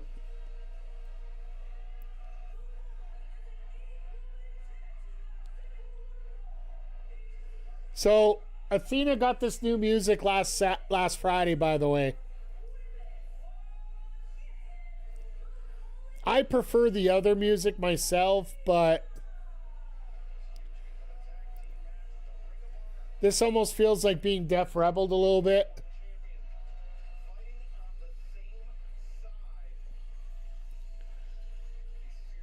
She got the new music and the new Tron during the main event of Supercard of Honor last Friday, which, once again, if you haven't had a chance to watch it, I do highly recommend you do.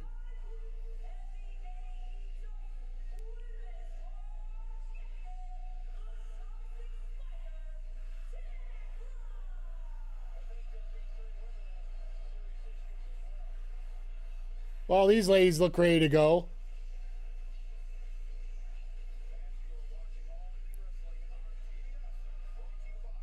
And Athena's just bailing right out because she doesn't want any part of that.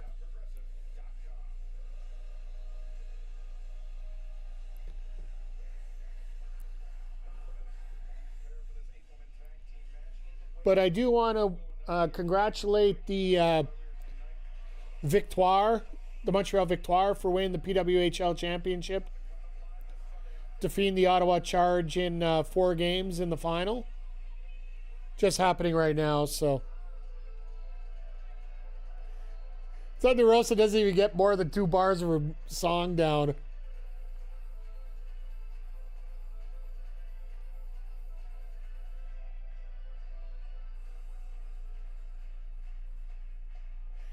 Mina doesn't even get all her music out.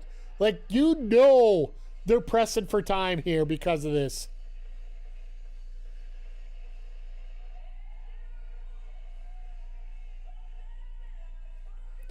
It's a little sad as well. It's funny.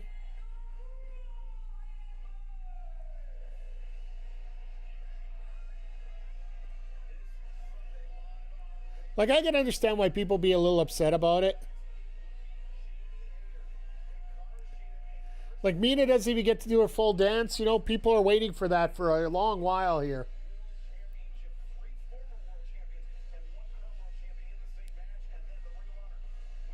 So are they going to move another quarterfinal into that slot that Windsor and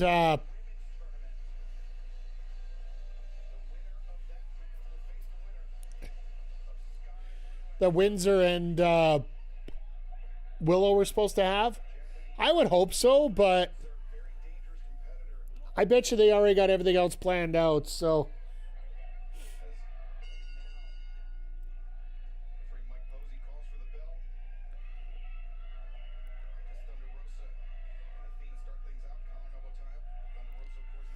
And Athena doing the New Japan thing of hanging, or sorry, not Athena. Tekla doing the smart thing, just hanging out at the bottom.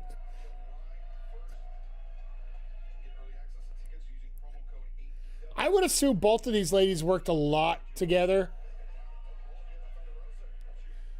Because Athena being based out of Dallas and Thunder Rosa working out of Tijuana.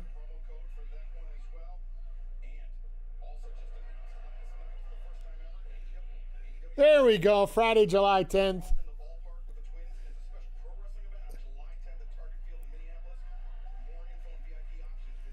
I hate the fact that they're going to be running as late as they are, but I'm sure we'll see it somewhere.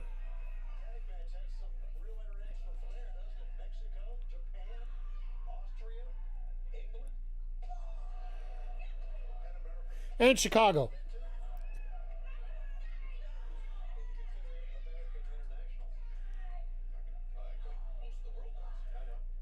I think most of the world is international, Tony. Oh my God, they're really going for it here. Ha! Jamie just booted Alex right in the chest. It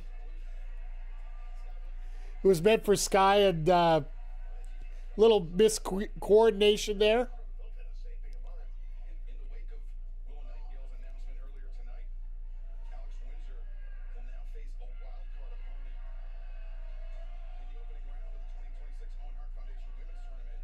I'm sure Tekla and Mina have worked well together from their time in Stardom together, right? So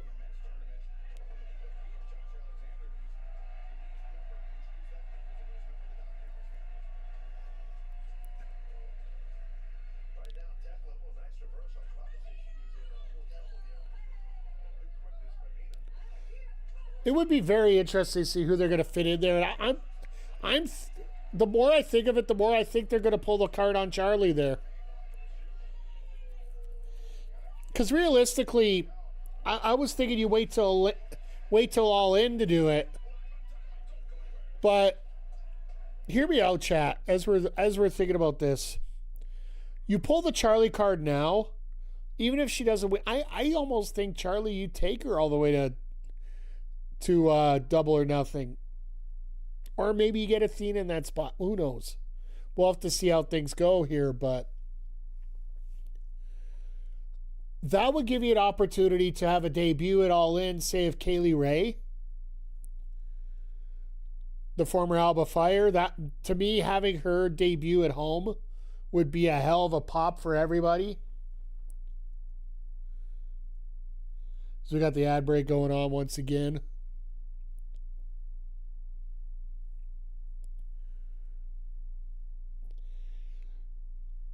And hell, even if we do like a... Yeah, Athena has to be the clear... They even could do Sari. I understand that Sari wasn't... Sari isn't as well known on the AEW roster as to North American fans. But getting her into the Owen and getting her into that final might be a bit of a hotshot ability to teach everybody what she really has. You very well could be doing Persephone too.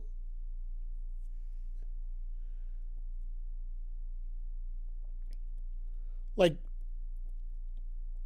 it shows that once you get below Tekla, Tony, and Willow, as much as people say that, you know, it's like you said, wide open, except for Athena at this point, they really need to start developing a lot more. Like, you do have Statlander as a former champion. She's not going to be going in there. You might see Mercedes come back. It wouldn't surprise me the fact that Willow got her spot with the IWGP Women's Championship, being the first ever winner of that, because of an injury to Mercedes.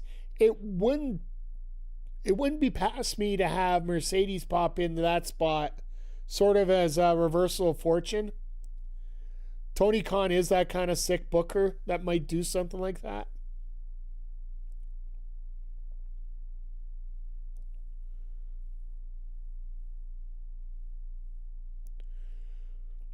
But yeah, like, as of right now, the way the draw's set up, Athena is the clear favorite,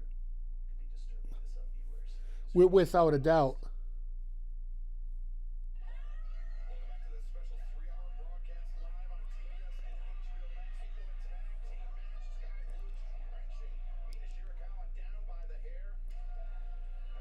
If Tony likes it, he'll do it. Yeah, that's exactly it. Like,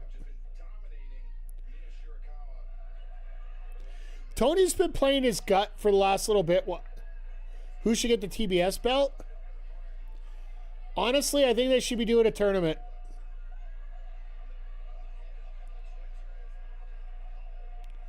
I think you should honestly be doing an 8-woman tournament for that title.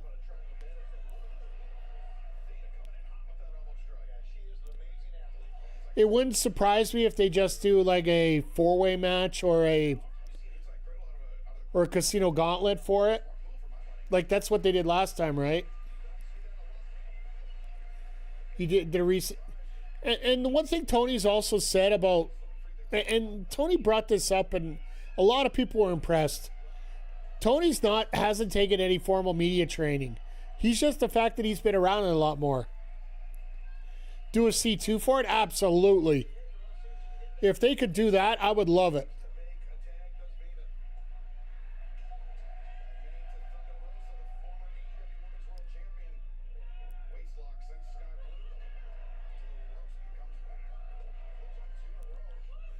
Glad to see Thunder Rosa getting a little bit of action here finally.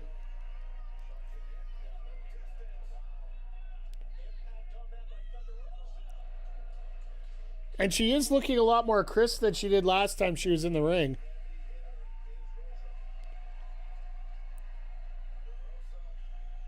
A C2 would help the build problem if it's booked right. That's the thing.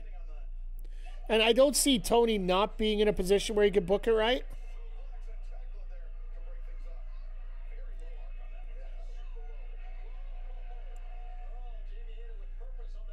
All right, who's eating this pin?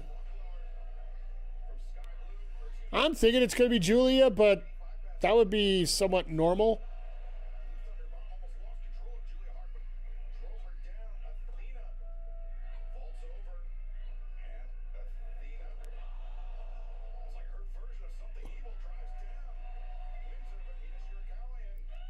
That was hilarious. The fact that they caught Excalibur with the fact that he couldn't understand what was going on. It wasn't the best camera angle of it either, but...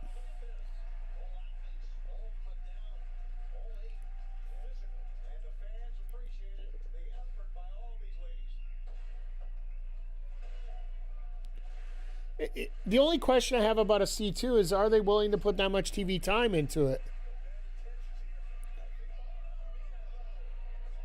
Because remember, to do a C2, you got to be able to do 3 matches a week for 6 weeks to get into the semis and the final, right?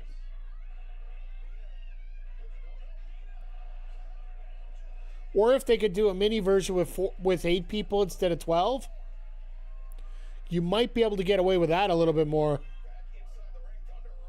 Then you only have to do 4 matches a week.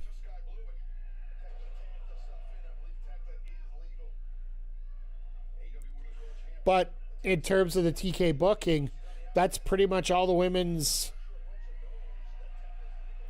view right now going into... And you're going into your biggest show of the year all in. You don't have a lot of time for that.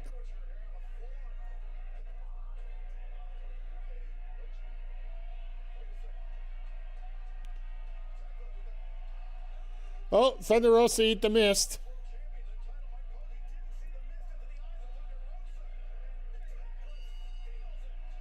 Julia using the mist again. And Posey's got all over him.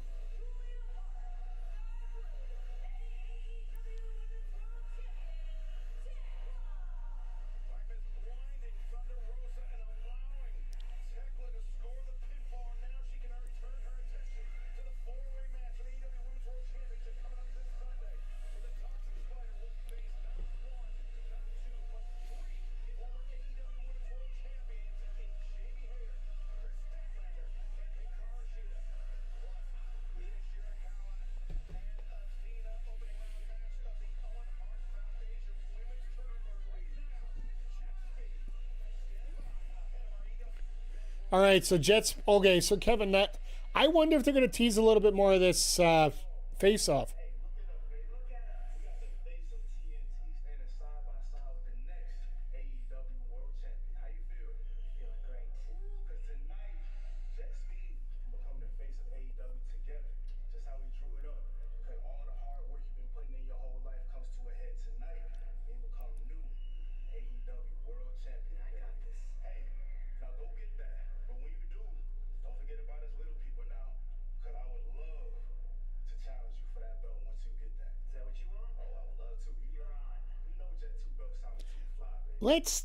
Let's worry about the title first, and then worry about the title defenses. Because Roosh is next. So yeah, if you're wondering, they are treating this like 2 separate shows. So we will be having our Dynamite main event coming up after the break here, which it is our final break before the main event here. So once again, want to give you a bit of a rundown about what's going on here. So let me put the plug up here for this week. And for those watching on YouTube, I will put this here as well. For those on YouTube, it will be exclusively on Twitch, twitch.tv/MikeTheRef. This will be going on after the Collision episode is done.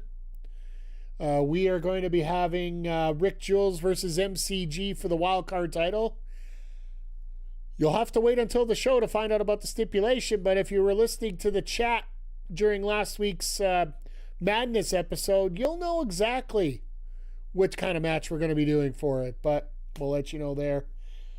Snow Penguin is going to be taking on Morgan Cross, and as well, just coming through the pie hole here, the old pigeon lines, whatever you want to call it. We are going to be having Fanboy Brian taking on AWS, our guaranteed title match contender here. Fanboy got pinned in that 6-man tag by AWS, so AWS is he's looking for a little bit of revenge over AWS, and possibly looking to get into the title picture himself. So that is going to be what's coming up tomorrow, tonight after Collision. Tomorrow I will be in MLB The Show, Road to the Show. We are going to finish off year 2. That might wrap up our Road to the Show coverage. We'll play it by ear. We'll chat about it. We'll see how things go here. Well, then, the other big news coming down, and I hope I still got the graphic available here. Here we are. Saturday night, 9 p.m. Eastern, 7 p.m. Mountain. We're going to be here for BPW Breakdown. It is going to be the upcoming free agents. Some might be free agents already, taking on our BPW stars in a special show down at the Waffle House. It is going to be a lot of fun, a lot of laughs, just a lot of great wrestling for the fact that, well, we don't have Collision on Saturday, so let's have a little bit of fun with a PLE here. And then, of course, Sunday we will be here with Double or Nothing, both available on Twitch and YouTube. So make sure you stop by here and say hello. And we might do a little stream on Monday. We'll see here. But as always, folks, BP Dub, absolutely.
Talking to Montreal fans?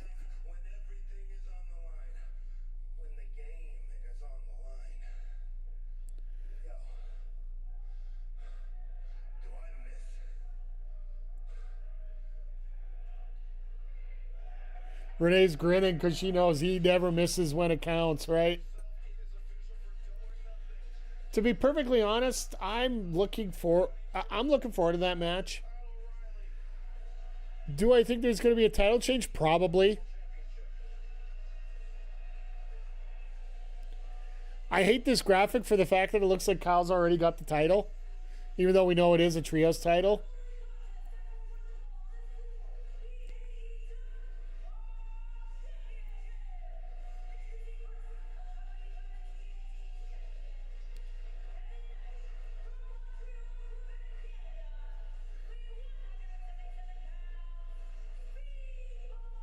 This will be a fun 10-minute match. I don't see them going long. I don't see this going extra crazy. I don't see this going anything more than, you know.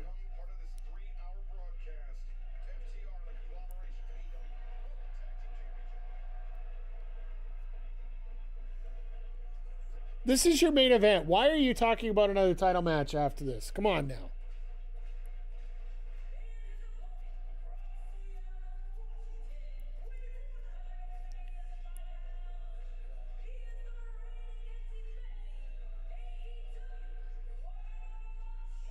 Makes you wonder if Darby thinks he's the last time he's coming out as last time he's winning as champion here.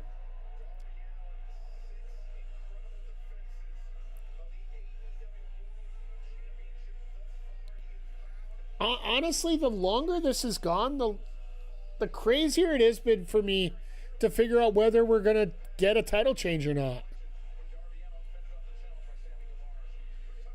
Do we get MJF, honestly, to shave his head bald? Because think about it this way. What if he's got a movie role where he has to shave his head and they're just using this as a good excuse?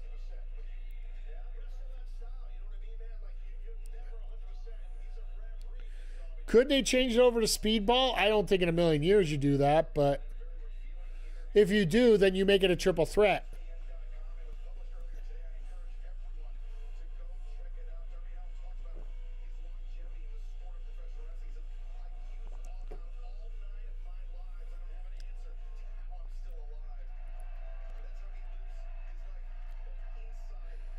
You know what? If this is the last successful title defense of Darby Allin, you got to admit this has been one hell of a run for Darby.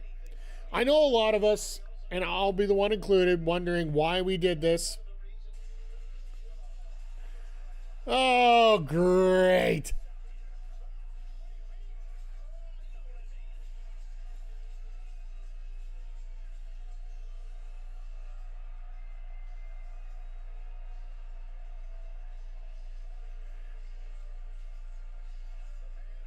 And of course, Max is going to come ringside. That's why this match is going to go long.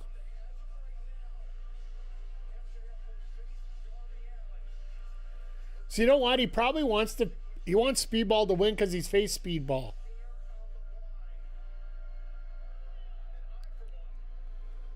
I want Remsburg to work that main event though, because it shows, you know, bald ref.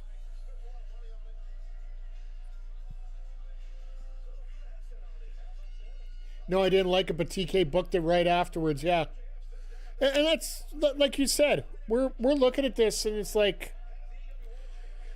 so many people are like, "Why the hell would you do this?" Oh my God!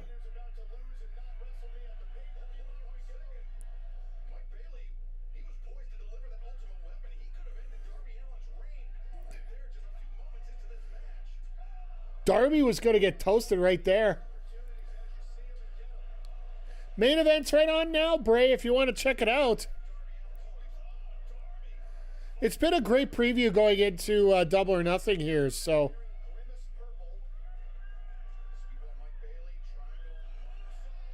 Hope your night's going well.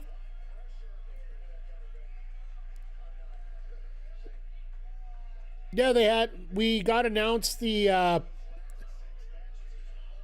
Continental title is going to be defended by Jon Moxley versus Kyle O'Reilly coming up at the pay-per-view. And we also heard that Willow Nightingale had to forfeit both her title and both her championship and the spot in the Owens, so the TBS title. We were talking about this in chat. There 3 possibilities we were looking at. Mercedes to me is the obvious pick because Willow won her title because of Mercedes' injury, and it just is a great return of character for that. But there could be a possibility that Charlie signs with AEW, and that could be a spot for her. And Charlie versus Alex Windsor will be a hell of a fun match to start it off with.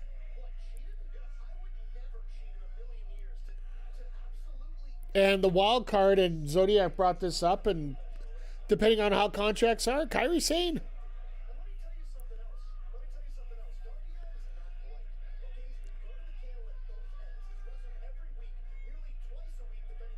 Like, if they can find some way to sneak that out, who's going to win the men's? I think it's myself. It's like it's a runaway train for Ospreay, but they could shock the world and have Samoa Joe win the first match, and then who knows where they go from there.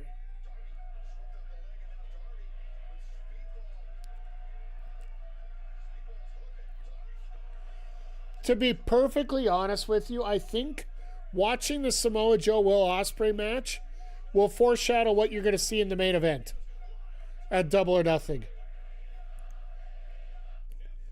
If Joe beats Ospreay, I will switch my pick of the main event from MJF to Darby. Because if you take Ospreay out of the equation, which I think would be absolutely ludicrous for that position, I would say you'd have to do Darby Swerve.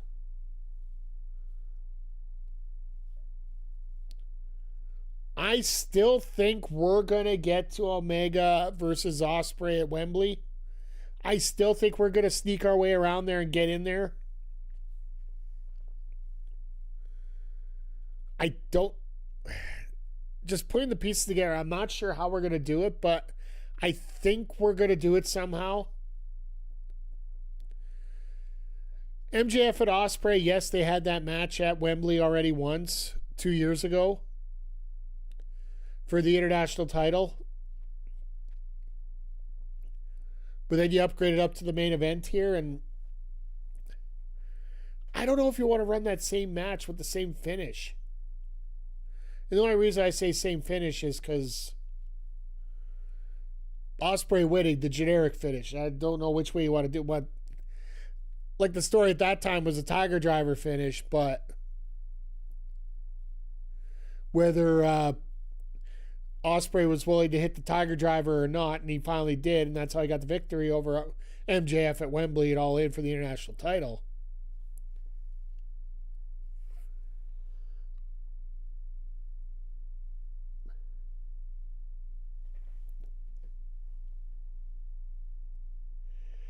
Oh, God, I love when wrestlers tell off reports.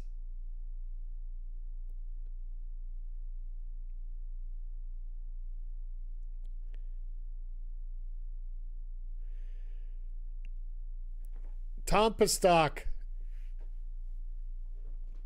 the former Baron Corbin, on socials right now, literally just said, shit, I wish someone would have told me before I accepted 8 shows in Europe over the next few days.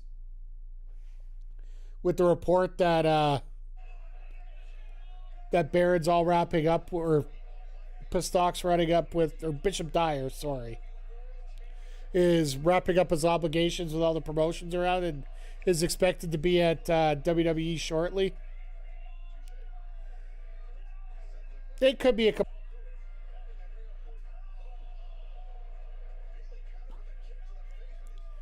I don't know what's going on with YouTube tonight. It's been up and down and all over the place here. Sorry. I think Tekla retains. It all depends on who they got planned for that wild card, right? Because I don't think you put Sheeta in that spot. Sheeta's just starting to develop that heel character that she has. Do you put it back on Statlander? Or Hater? Hater I don't think you touch because you want that Divine Dominion Brawling Birds potential coming up here.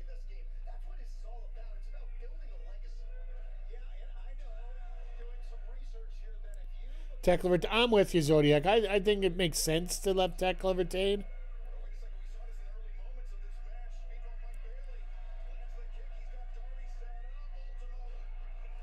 That sucked.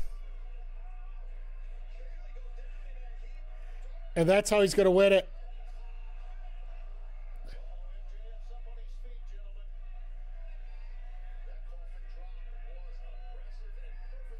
No one else makes sense, so he has to pull the trigger on Sheeta.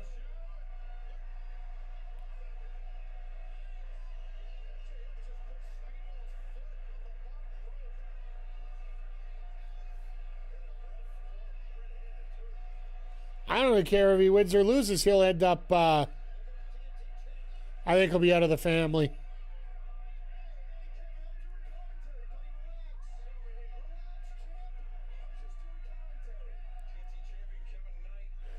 So why is Knight coming out here to defend the fact that he saved Bailey? Could you imagine Bailey winning on a side headlock takeover?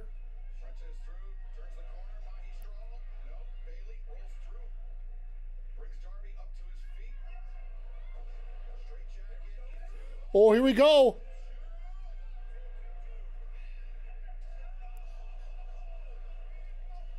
Bray, you're going to have to come back for the whole show here because we've been talking about this all night. That's how you get the divide, yeah. We've been talking about this all night. That's where I'm with you, Zodiac. I'm like, why would you... He just bailed out your partner's ass.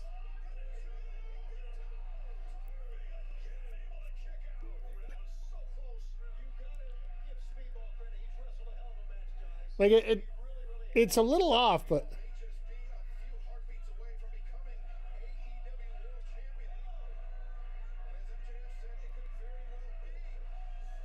Speedball throwing out every signature he's got. He hasn't hit the finisher yet, but...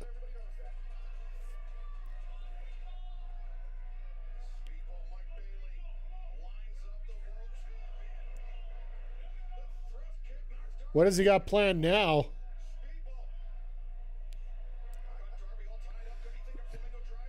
Oh, he's going Flamingo? Okay.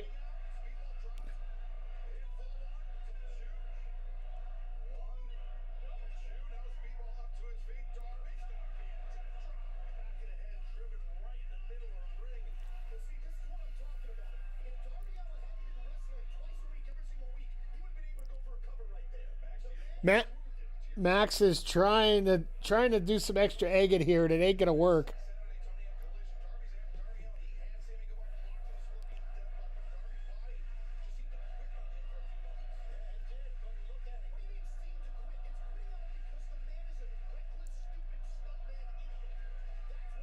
Darby just throwing these random shots in here.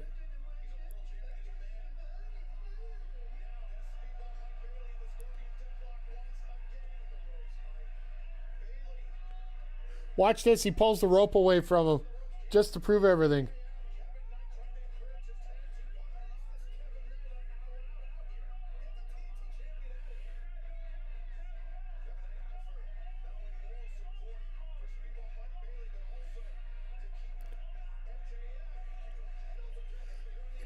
Yeah, but look at this.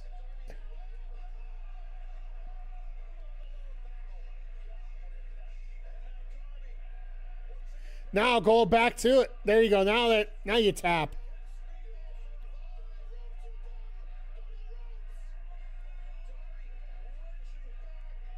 And he's out.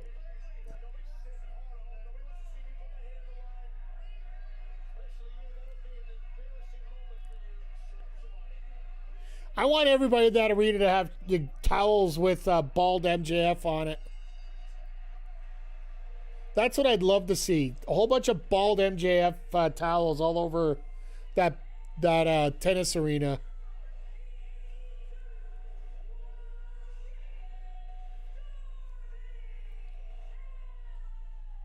Now, the only thing I don't like about it is the fact that there was never any doubt that the title was not changing hands.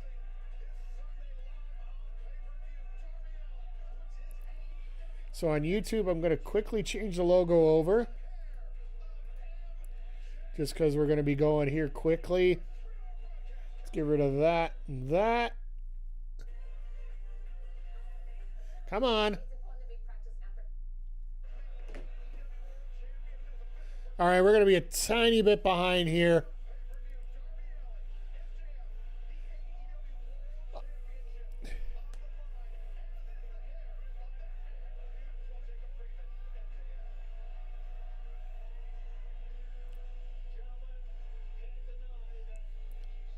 Welcome to the second half of the show, the AEW Collision Sidecast.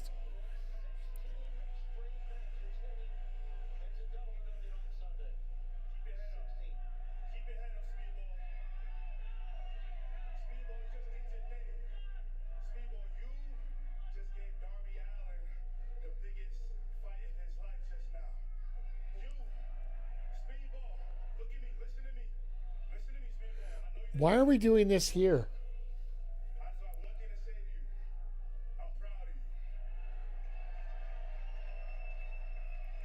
Now kick him in the face.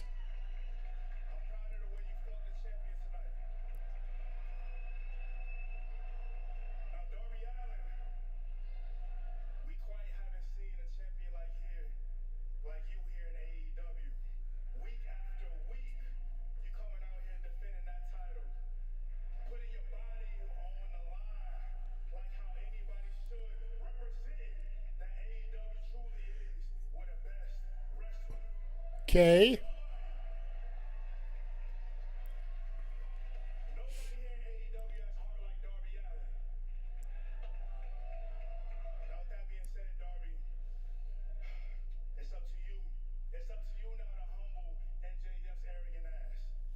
Yep.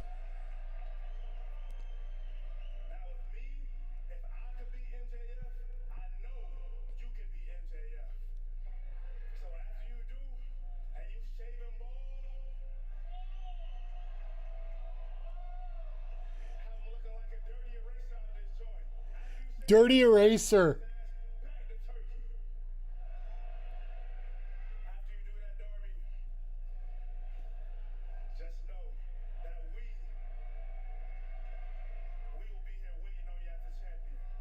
Roosh is going to be waiting for him on Wednesday.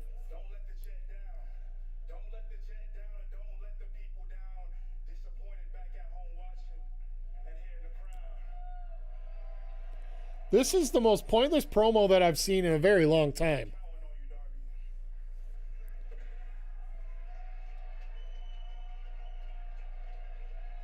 Is this how he turns heel? When Darby loses, Kevin Knight comes out and says, "You let us all down. Bitch, you let us all down."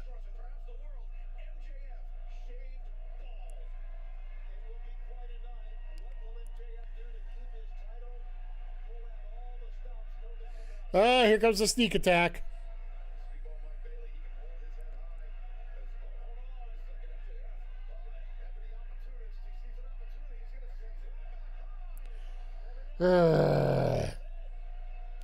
Good thing the Divine Dominion only need 5 minutes for their match.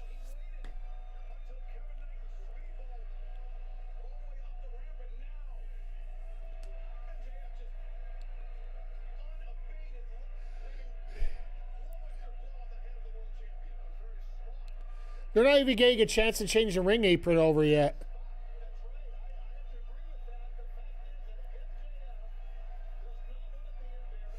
Bald! I'm balder than you and you know it.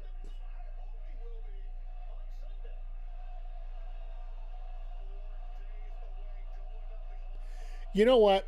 For a stipulation that is as old as ever and something that's been accepted in AEW, or something that's been accepted in life, that bald is okay. The fact that MJF is selling it the way that he is and the way they're selling this story, you got to give full credit to AEW for what they're doing.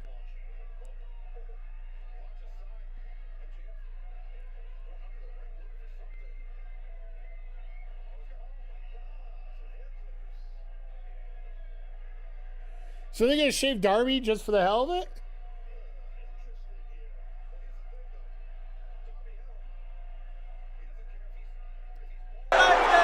One more for the good guy. Grand Slam champ, thank you for joining in the Players Pit.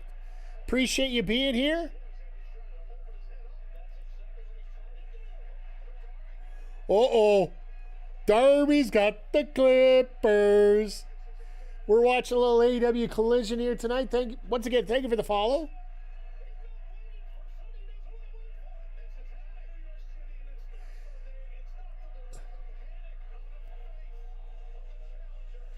All right, first time we see them here, so full credit. I love it.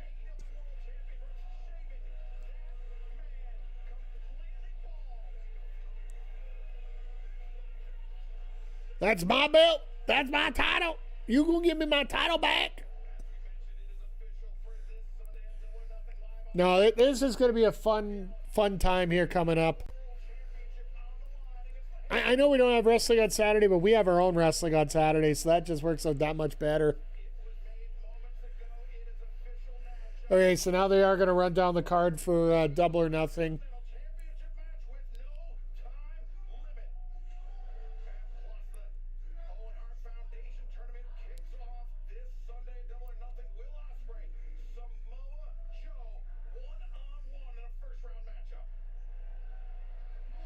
Or are they going to promo this?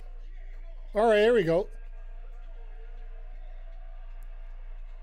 Shibata and Ospreay. I forgot about this match. How the frick could I forget about this? But I hope you're doing well, Grand Slam.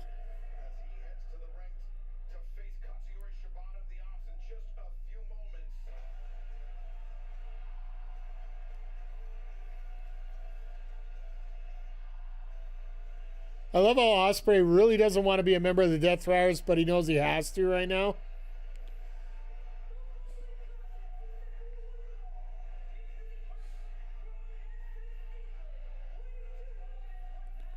What are the odds Joe attacks Ospreay on the entrance ramp on Sunday?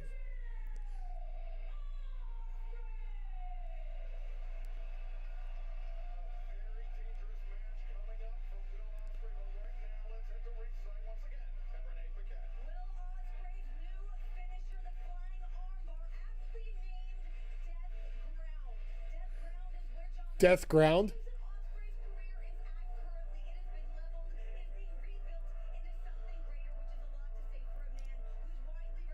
You know what? In a way, what Moxley's doing with Ospreay reminds me a lot of what happened with Austin after he got caught with that pile driver and was out for a year. And Austin, as I mean Stone Cold. The fact that he has had to redo his moveset a fair bit. He can't go as stupid as he did before. And that it's all relative because, you know, Bruh. he's gonna do whatever the hell he wants, but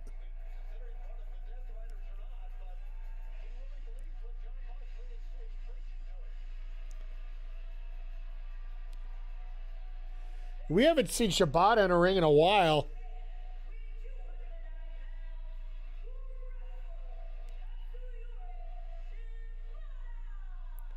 And I guarantee you we're going to get a visit by one Samoa Joe here tonight.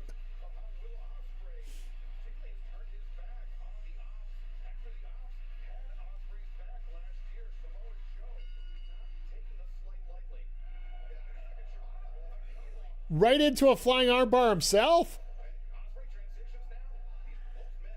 Both men fighting for an armbar. Okay, this is not something you would expect out of a Will Ospreay match. Once again, stupid disconnect. All right. For those that aren't here earlier, yes, we do have a few freeze-offs. We are going to be working on getting them fixed up here.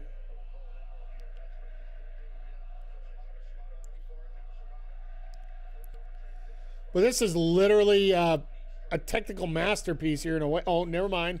As soon as I say a technical masterpiece, all of a sudden it goes to the outside and things start getting stupid.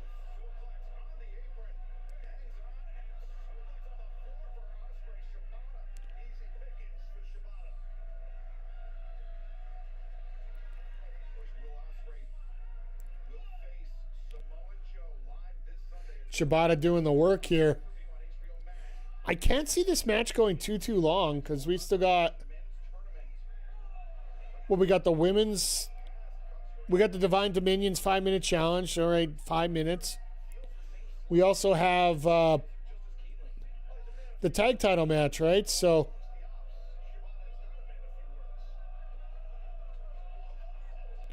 Well, that was a kick.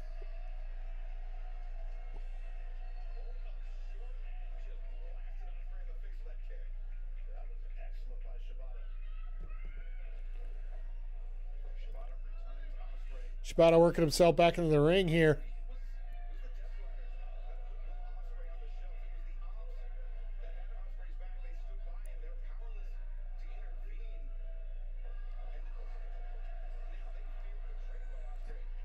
Ospreay just, all right. Ospreay showed a little bit of aggression here. I love it.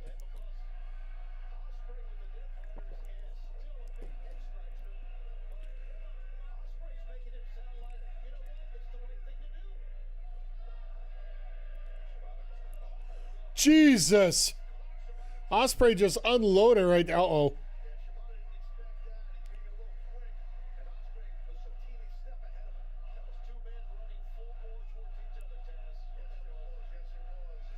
All right, well, he's still doing a little flippy flip. Not a lot of flippy flip, but he's doing a little bit of flippy flip. Little wink back to the camera. Always got to love that. Now, are we going to get... No commercial so far. I don't know what you guys are getting in the States. We're getting pure feed. No commercial, no nothing.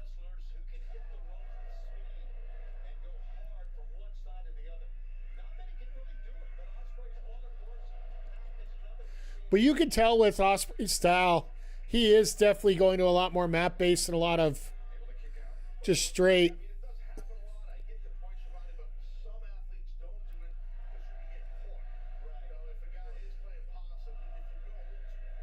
Now you got a commercial? Yeah, no, we're... Looks like we're getting the straight international feed here. Yeah, never mind. You're about 20 seconds ahead of me here, I think. Because we just got a commercial too, so... They just flashed up the Divine Dominion match graphic, and all of a sudden it just switched right over to commercials. So, no, it'll be fun. And yeah, sorry about once again for the disconnects. Well, pretty much tomorrow morning, either tonight or tomorrow morning, I'm going to get on here and I'll order that battery right away or that power supply. And I think they said the ETA for getting here would be not this week, but next week. So once that gets together, I got to take the entire computer apart, put it back together with a new supply, and hope that the whole thing doesn't blow up. So, and then in that case, we should have enough juice to run everything. It also doesn't help that I have like 3 monitors right now and 4 stream decks. Yeah, I got a little bit of things going through here, so. For the record, the power issues were happening before that, so. But, no, what I think, like I said, when you get Ospreay versus Joe, and if Joe does win that match at Double or Nothing, I think we are going to get Swerve and Darby, which wouldn't be the worst match in the world to main event Wembley. Personally, I think to increase sales, you have to get an Ospreay. Ospreay Omega would be optimal. Ospreay MJF would be okay.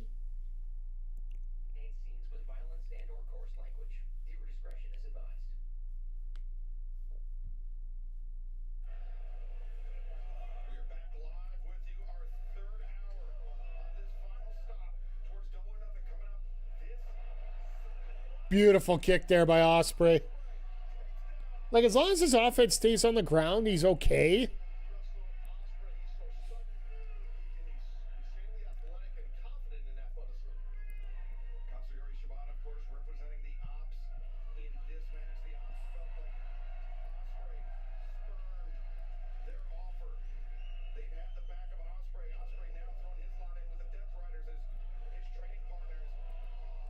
You know what? When it comes to the Death Riders versus the Ops, I think Joe is the equivalent to like that trainer that you get, like Terry Taylor in NXT. If you're not familiar, Terry Taylor is the agent that you get when you're just about to hit the main roster and where they really don't need to teach you a whole lot. All they have to do is do the little polishing on the end. With Ospreay basically having to reconfigure his entire moveset and trying to make things a little bit more, little more ground-based, little more lower risk. The fact you're going with a guy like Moxley, who is basically there to teach everything.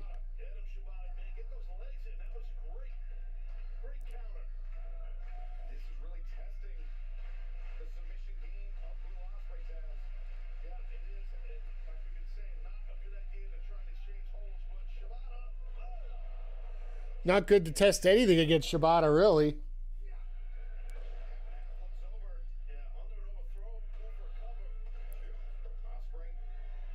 The quick 2 count there. An overhook with an underhook and engage. Okay.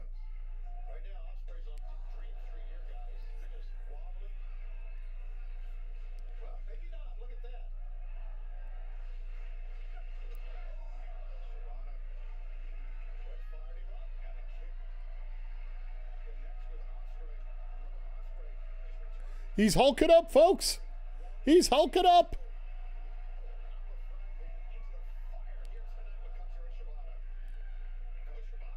Shibata gets the kick, and he's like, yeah, no, learn how to kick. That was a hell of an elbow.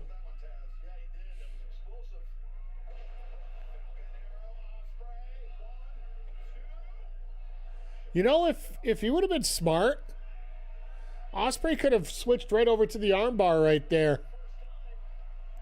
He had the arm sitting right there.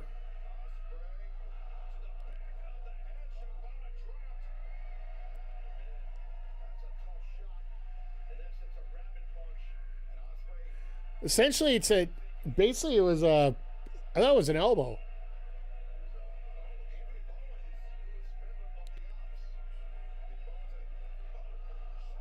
Shibata with a hidden blade.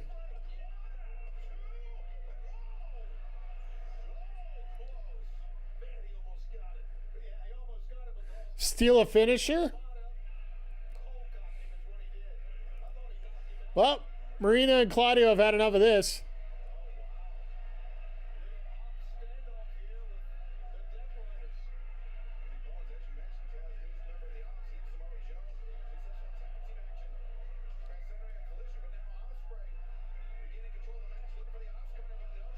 Nope, reverse Oscar. Oh.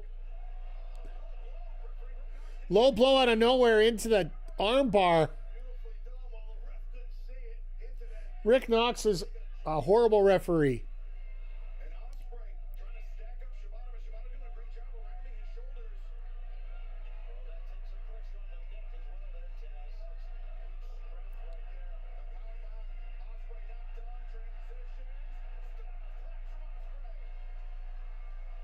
Not going for the cover.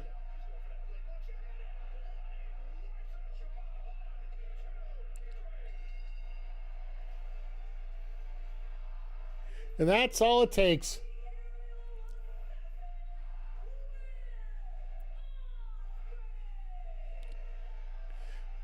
And the Death Riders are just there to have a peek.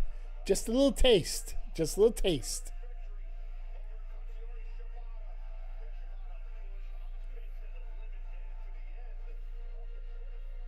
Oh, and here comes Joe. We knew he was coming.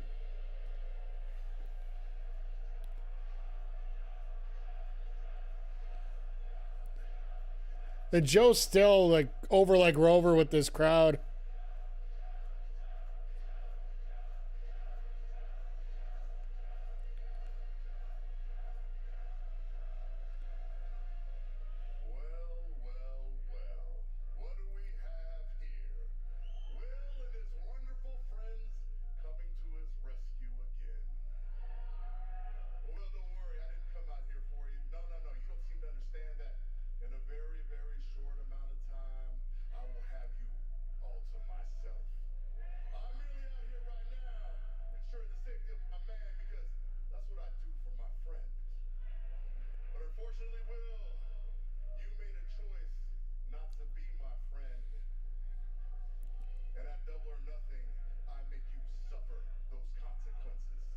All right. It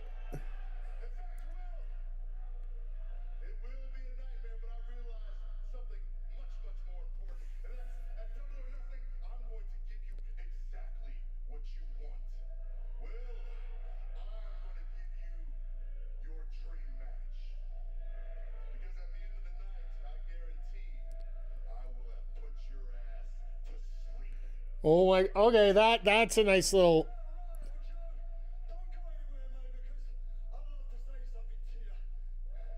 This Sunday, mate, this is a dream come true for me.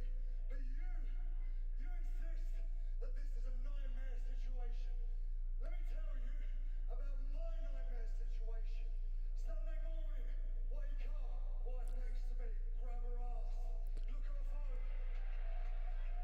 Look at my phone. Oh, mate, so many people are now doubting me. People are saying, oh, before the injury, we will look good. He's lost. I love this. He hasn't got it anymore. He's lost too much weight. Yeah, no. I had a double fusion neck surgery. And 10 years ago, that would have been it. The aerial assassin would have been dead. And for 20 years, Samoa Joe, these people have said, Joe is going to kill you. Bro, are you going to kill a guy that's already died in this fucking ring? I love the fact that Ospreay is willing to go mic per mic with one of the best talkers in the world. And I felt sure, and it has stuck with me for a year. And this year, bro, the stakes are high. He's not saying higher, they say they're high. Of the Owen Hart Cup goes on to face whoever the world champion is at the biggest stadium that my country has. A stadium that every kid in my school wanted to be in. And I have a chance to fulfill my country's dream. Not that they're going to put the cheap plug right on the screen right now. It's not just a company on my back. I've got a whole flipping country on my back, bro. You know he's got that red, white, and blue gear ready to go, right? Not the MJF type. Man died, and it was in the hands of these men at Marina. They killed the old me, and they rebuilt me. They rebuilt me into a murderer, bro, into a killer, into what I've been this entire time, an assassin. Sunday. I love this. I start my road to fulfill my dream because I'm going to win the cup and I'm going to win the AEW World Championship, bro. I love this. I love this that they're finally getting they're finally connecting the dots of exactly why everything's so important right now. We know personally what the reason is, but the fact that they're actually saying it now, that this is all about the title. This may be a dream match, but this is all about the title.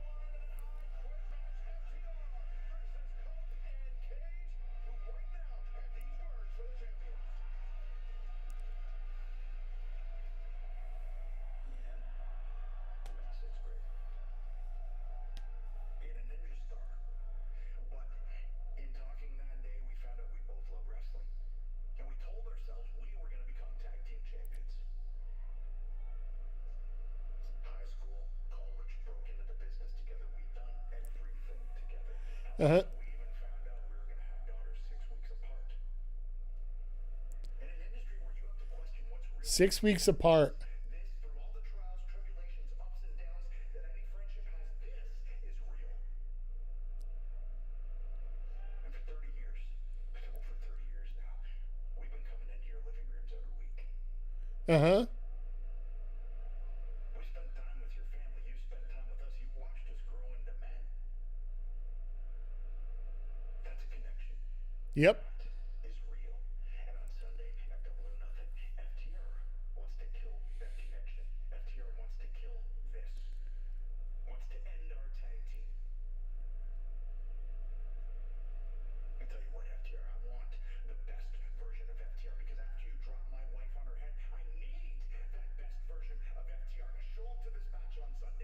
Okay. Because we want to be the best FTR and make that FTR say, I quit. FTR,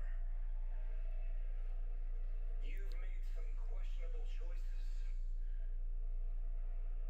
And I always say, when you're born, you look like your family. And when you die, you look like your choices. And because of those choices, in New York, at Double or Nothing, we are going to you up. All right, well, Christian just not holding back there. Strong words from Cole and Kay, but FTR will have to get through the conglomeration tonight. Yeah, like I said, I can't stand having a title match like this so soon. They couldn't have held this off 1 week. Oh, hell, we're getting it already in the ring match with Roosh. I'll take that.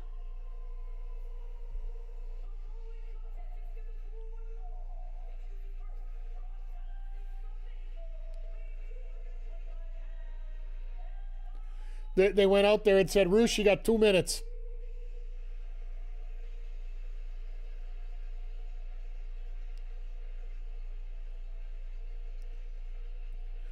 I'm assuming Roosh has still got the champion next Tuesday no matter what, or next Wednesday.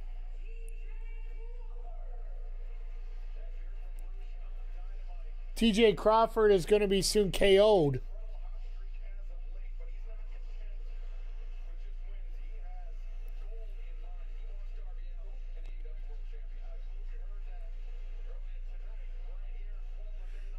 I wonder, is that the way that they flip Roosh to a face? Because it almost feels like he's not dealing with LFI at all now.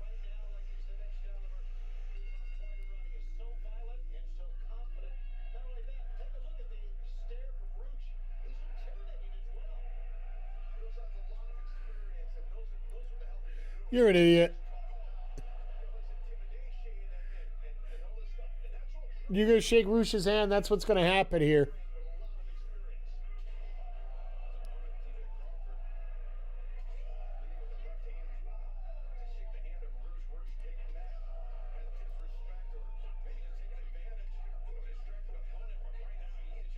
Just unloading these shots here.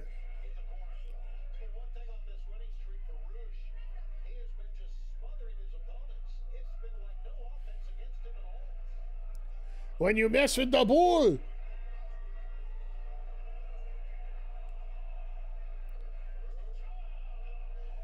Yeah, you're done.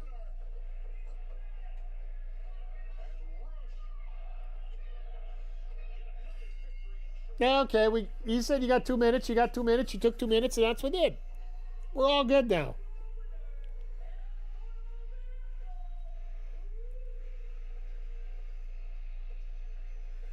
Well, you get mic time. What the heck?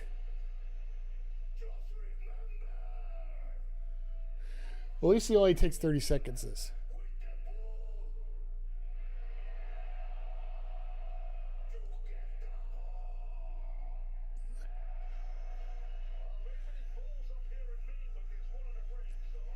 I'm sure there's plenty of bulls up in Maine.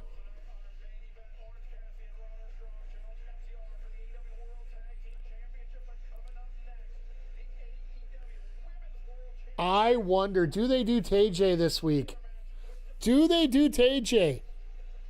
Because if you weren't around on Collision on Saturday, TJ actually did a backstage segment where they said they were getting back together again. So that very well could be the team that could break this 5-minute challenge. Do you want to let it go this soon? Probably not. Could it lead to a match of Double or Nothing? Absolutely. And let's face it, right now they do. I'm assuming they do want to try to put another women's match on Double or Nothing to replace the Willow and Alex Windsor match. Because to me, that would make, a lot of skeptics are going to have a lot of things to say about the fact that there's now only 2 women's matches on the card. And yes, I do know that the buy-in's going to have like 14 matches on it and whatnot, but just getting that third match on the show might be a bit of a smart thing to do at this point.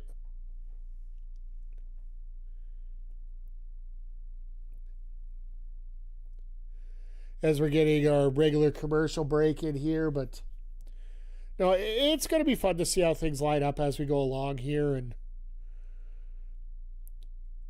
I don't know if you're going to do TJ tonight. It would be good to get some eyes on them that way. But then that tag title match, we're probably going to go 10 minutes over again as usual. I will say this. Give AEW credit. They're not wasting our time. They're giving us 3 hours and 50 minutes of wrestling. Most of it makes sense. Most of it has good action. Some of it, you get some confusing spots, like why is Kevin Knight upset that MJF was helping Speedball? But eventually, I do feel that that's how you work a heel turn out, right? Because it almost feels like Kevin Knight is heading towards that way, just the way these promos are. And honestly, the "You Let Us Down" Darby promo would probably send him over the edge more than anything else. And if it happens again on Wednesday, when that shows up on Wednesday, I will be overjoyed at that point.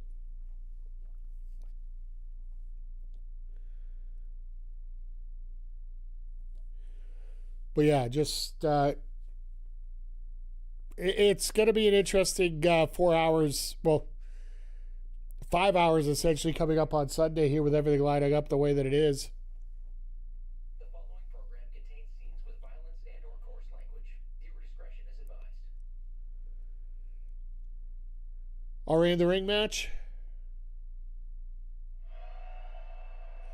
Already in the ring match. Broadcast the final stop before Double or Nothing live this Sunday on pay-per-view on HBO Max. The following contest is for one fall. It's the AEW Women's World Tag Team Championship 5-minute eliminator match. Introducing first, they are the AEW Women's World Tag Team Champions, Megan Payne and Leah Cross. These two look like, oh God, Renee's even giving a time for an interview. Surrounding Renee Paquette. The Divine Dominion, the Megasis, Megan Payne, the Colossal, Lena Cross. These ladies joined forces just months ago. Let's see how long this is gonna last. Words that these ladies have probably said many times. Godspeed to those ladies in the ring across from them. Thank you for the hydrate. Yeah, this ain't going long. It would not be an understatement to say have been running roughshod. I would say a minute 20. Last week it was a minute 55. The athleticism they have, it's going to be extremely. Assuming the fact that they do want to get the tag title match going, I mean, the Divine Division is legitimate. Hence why they have those beautiful titles, man. I mean, it's that simple. No women's tag team has gotten off to a better start ever in AEW. 9-0, as it's been dominance. See the clock at the bottom of the screen. just slight dominance here. Lopez don't have to win this match as long as they can last the 5 minutes. We saw Kyle O'Reilly do it earlier tonight against John Moxley. Can these women? Well, Yeah, we're not going to get 2 time limit draws in two matches tonight. the experience or the ability of a Kyle O'Reilly that we know of, but we'll see. Megan Payne charges in the corner and Really? Elle Valentine perhaps ill-advised. Well, she's happy she got a shot in. All right, it's going to go a little longer than a minute 20. Oh, God. Nope. This one ain't going to last long. Over the corner, lean across. I think all she did was piss Bane off. Just loving blows around the head. Like rabbit punches coming around, wrapping around with a fist on the back of the head. Lita will get 3 shots in, and they'll hit the finisher. That'll be about it.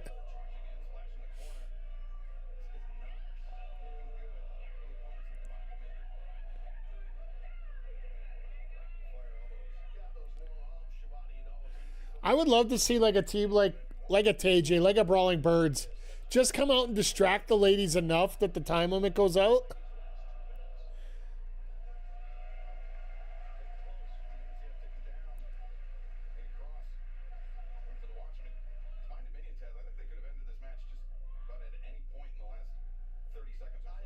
Nope, we got to get a tag in.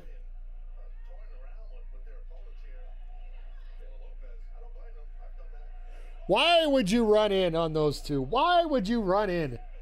Just straight up, why would you run? You don't run.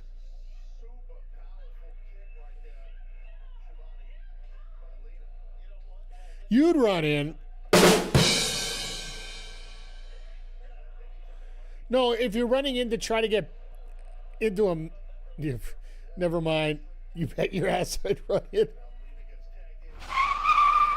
That would be you.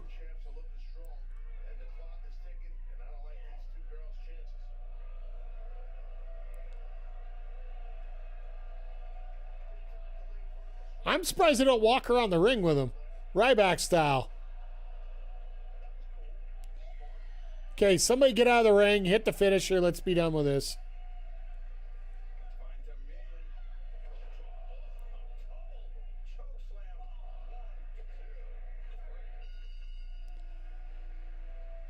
Yep, that was what? Sorry. 350. 250. So that was a minute. That was an official minute longer than last week.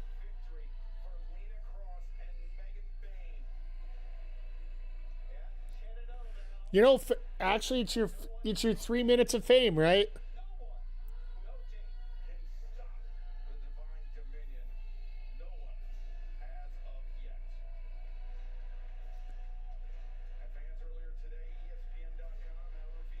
Ooh. ESPN covering AEW?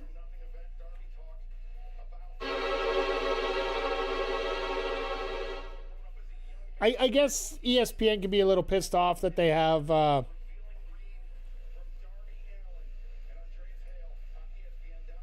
it's Andreas. Okay, that makes sense. No,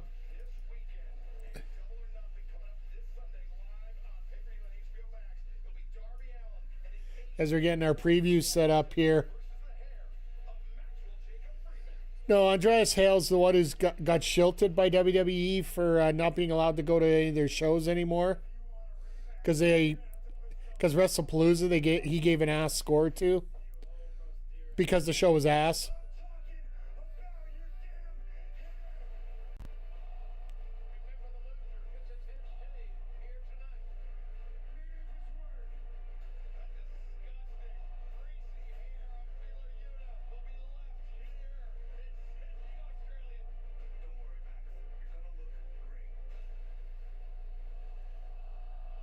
Oh, that's going to be amazing.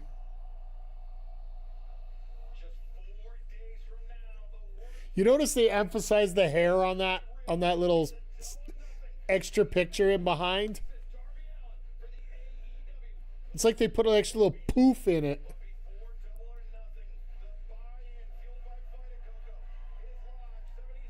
Mick Foley, 1 year ago, did you ever imagine that Mick Foley would be involved in an AEW show? We talked about it, but we never actually thought it would actually happen because of the Legends deal and that. And Mick Foley, after, I think it was in May, just literally turned around and said, shove your Legends deal up your ass. basically he didn't ask to be taken out of it. He just waited for it to run out. And a lot of us said that it was probably June. Well, I think it's a little sooner than June. Couple weeks.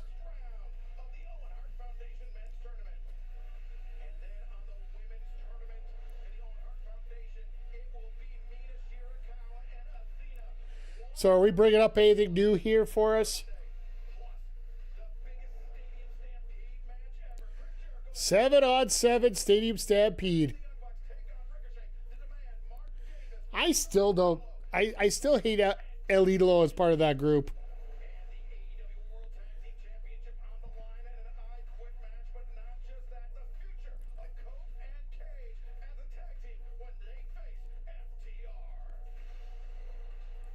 Now, could Cope and Cage bring back El Conquistador maybe? If they get their ass run there?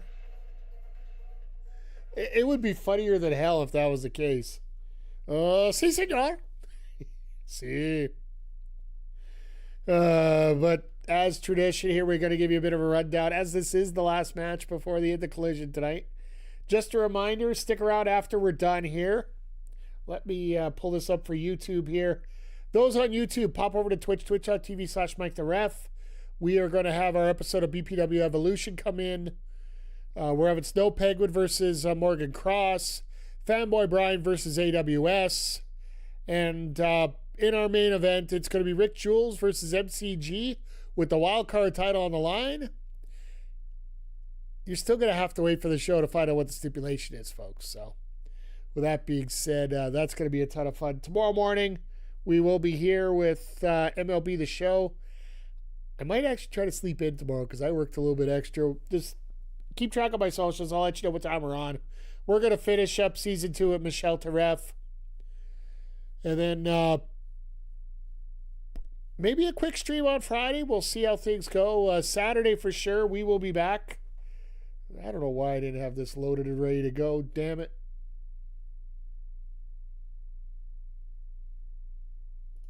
There we go. BPW Breakdown. Our second ever PLE. Going to be hosted from the Waffle House in Saskatoon, Saskatchewan. It is going to be free agents, whether they be current, whether they be future free agents.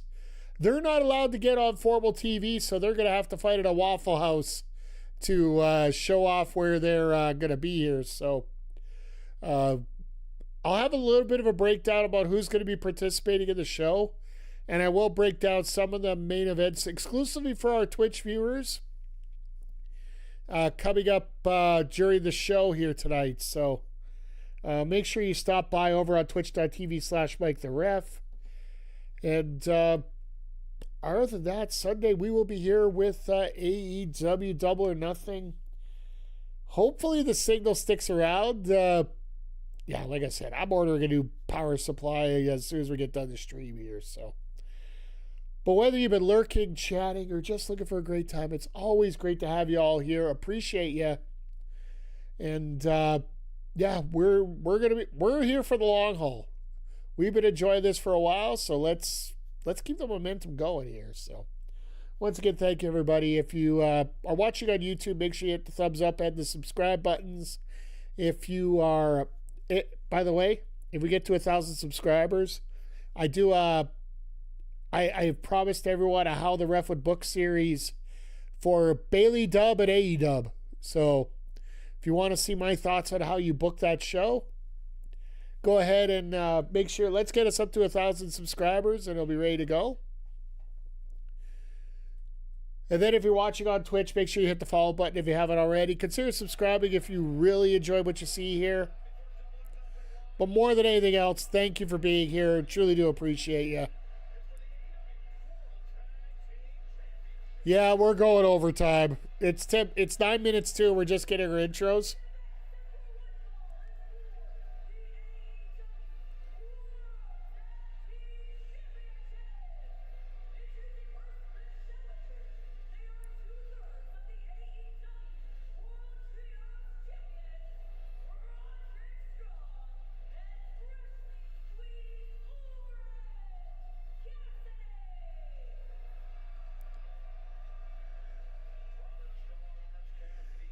I love the fact that they literally would not allow the. They wanted the full they wanted their full entrance, so they made sure they waited at ringside instead of crawling to the ring. Because as soon as you get in the ring, they're changing that music and they're going, or they will be pretty quick here.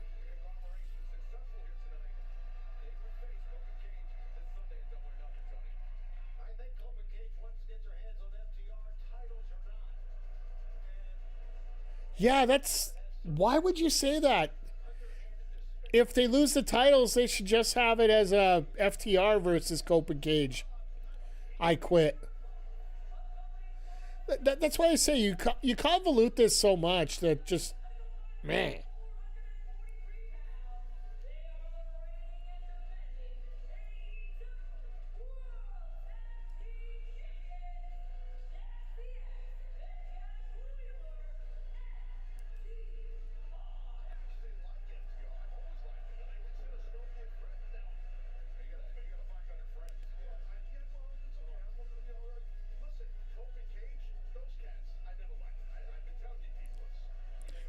Taz has always been a creative person, to say the least.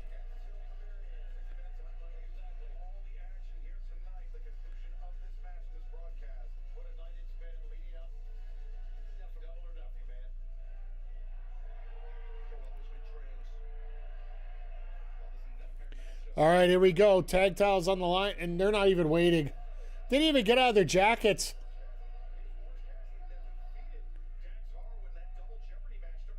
Oh, they're not even waiting. Oh, that would have been fun. Stuff pile driver right away.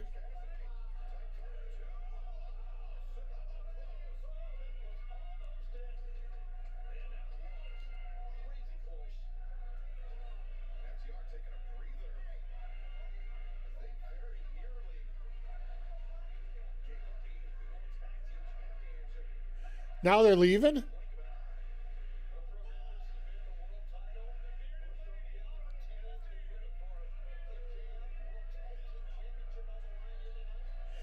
Roddy's like, no, fuck this. You're coming. Somebody's coming back.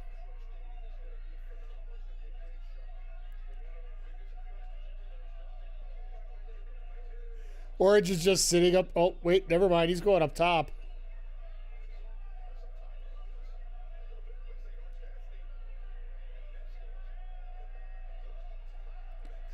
I love the minimal elbow right there.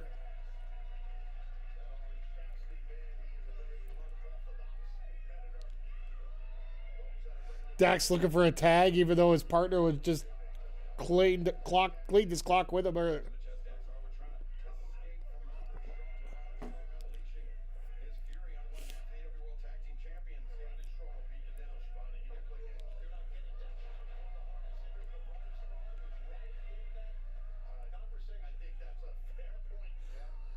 Like, this is a fun match. Like, this would be a very fun match to have with a stipulation that we... Like I said, I don't think we're doing anything... Oh.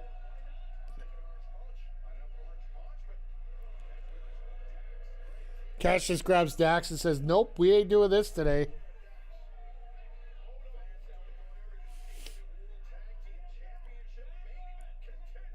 Oh, got to put the elbow pad back on if you're not going to do the move, right?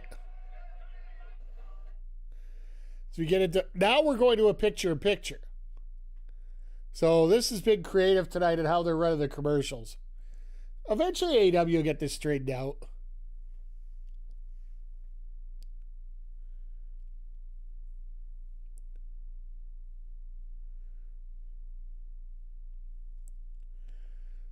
Dax is even shaking his head at this point here, so...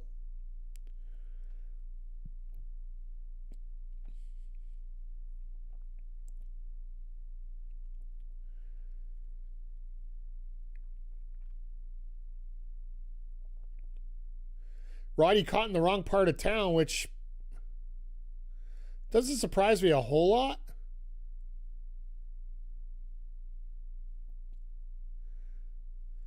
I love some of these counters that FTR could do with a guy like Roddy. Like, Roddy is such an underutilized appreciated talent in Ring of Honor or in AEW. I say Ring of Honor because he is a former Ring of Honor world champion, and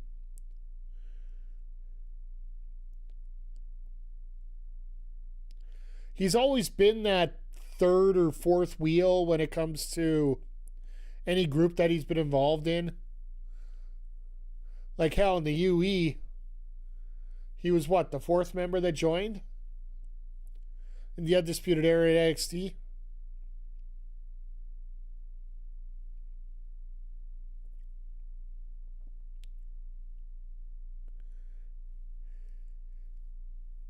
Dak's not getting stupid at all, just going nuts here with the chops. But you see a team like Dax and Cash here, they literally, their style is so perfect for working as many matches as they do. And just working smart. Like,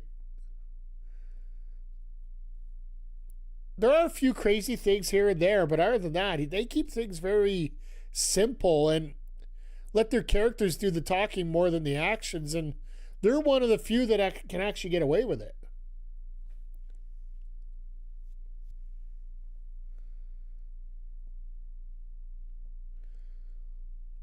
Like, it does remind me a lot of Bret Hart, with the fact that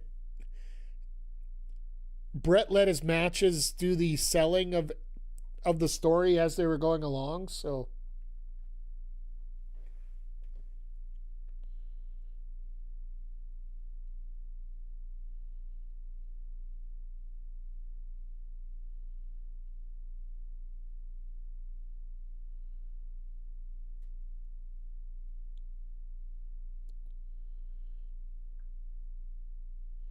Oh, real big announcement just came down.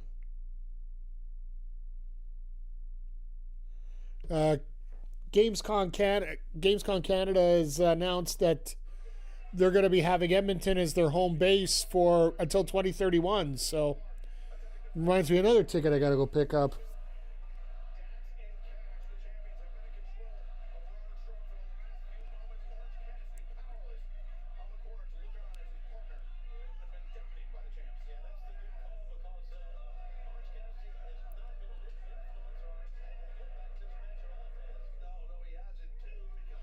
Well, there we go. Nice reversal into the backbreaker.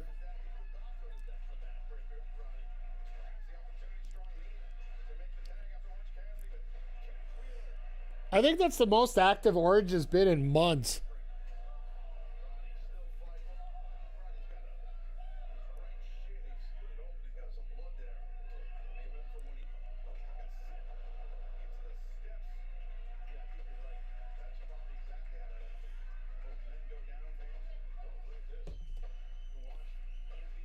Look at that chest there for Roddy.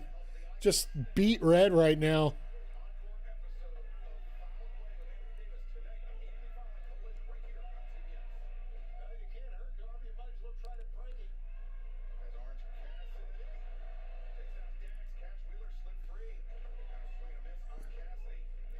Nice reversal. Go for the DDT. Not going to happen.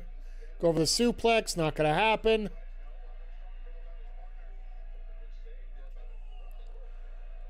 That's the Roddy I know and love. Oh, Aloha Arn coming up. Nope. Ooh. I think Dak slipped a little bit there. I think he was supposed to kick out a little sooner than that.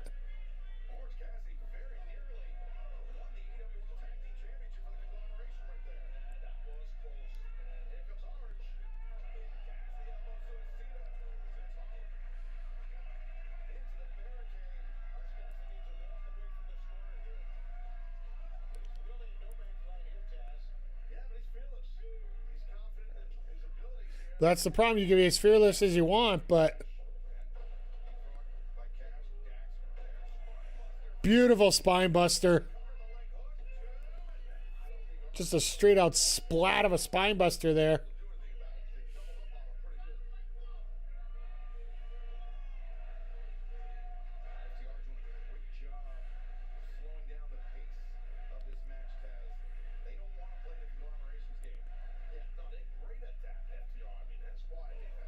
Just measuring that right hand. Yeah, we're going OT here. We will get Evolution started as soon as possible after the wrap-up of Collision here.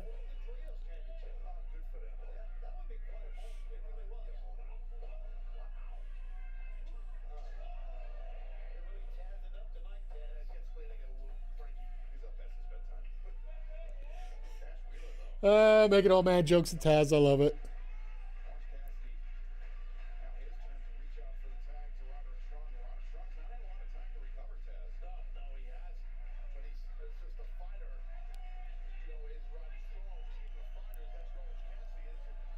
Love the $1 Million Dream attached on here. Cobra Clutch. Beautiful transition there.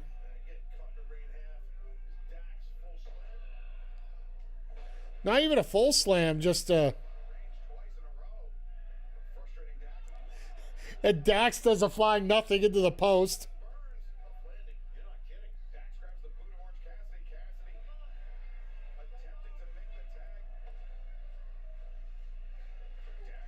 And Dax runs into the post.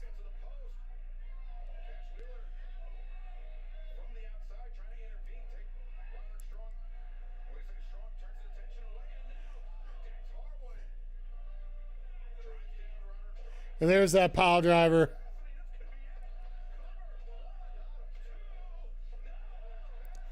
And just an instinct to get up on the 3 there.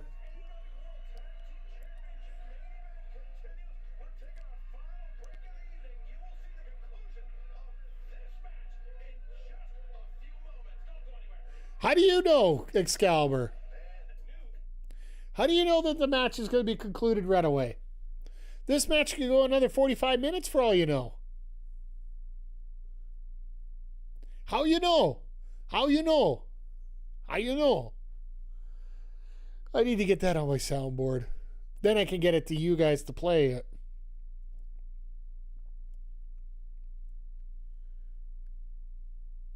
Oh, somebody's bleeding. They got the gloves on.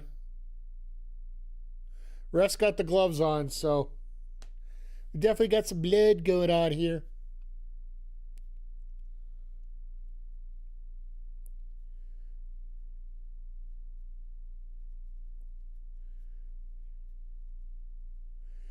But yeah, for BPW, we got the wrestlers ready to go. They're just firing up. They're just getting through their warm-ups here.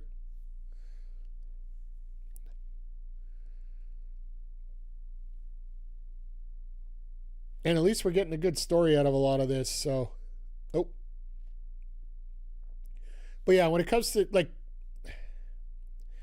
do I think Beth's going to show up on Sunday? Probably. Because this is the end of the story, right? So you got to have Beth getting a little bit of revenge for what happened before.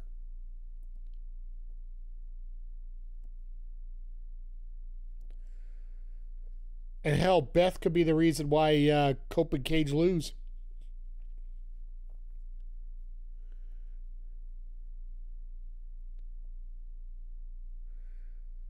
Like, that's the craziest part about this right now. We could literally see it go either way. Because every time we hear that FTR is going to lose the titles, well, they not necessarily do that.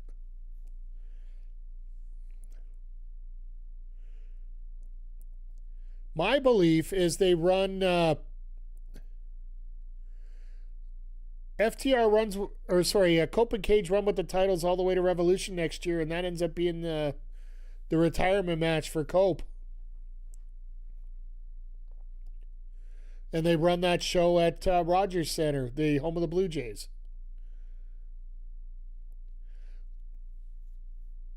Like, there's so many people looking for that story to actually come true. If it actually happens, it will be amazing.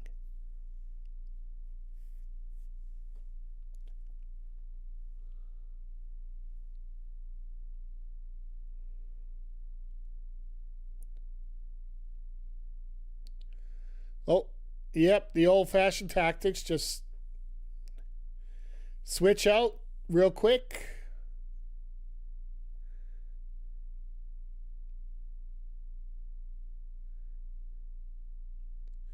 See, if I was Axe, I'd kick him in the nuts right. Oh, never mind.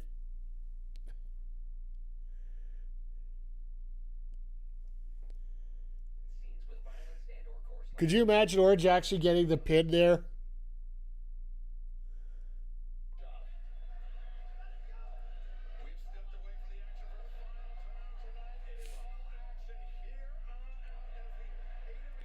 And of course, the ref doesn't see the tag.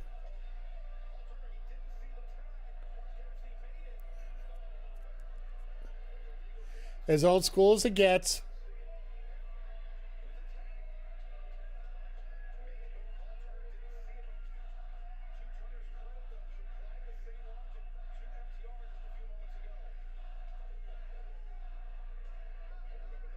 Oh, that hurt. Now he sees the tag.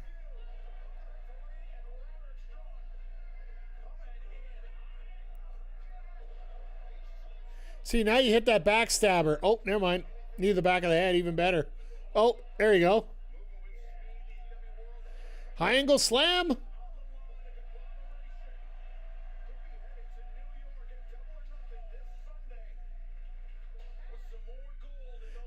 Orange is like half dead. It's like, why'd you tag me in?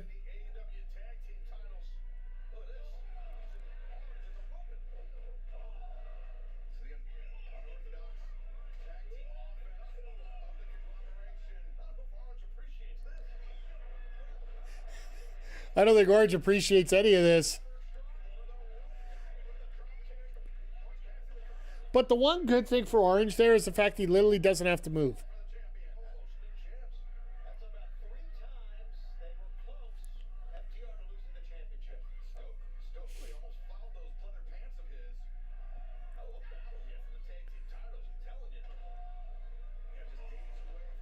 Oh, here we go again. Shot to the head.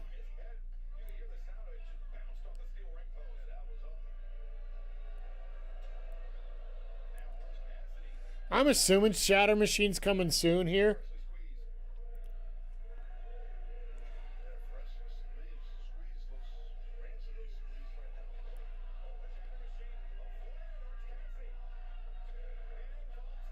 Oh, wow.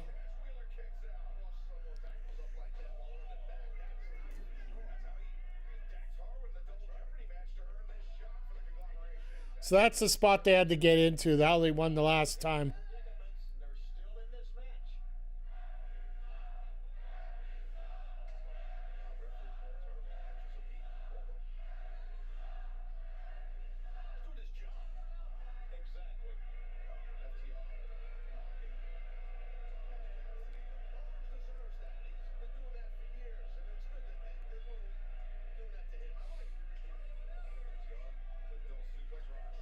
And that's how Roddy can counter that. Just a straight boot to the head. I love that.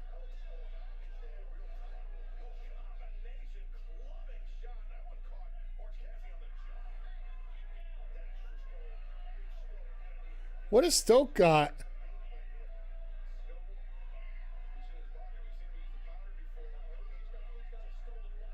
Oh, he's got the watch. Christian's watch. And Dax got hit with the watch.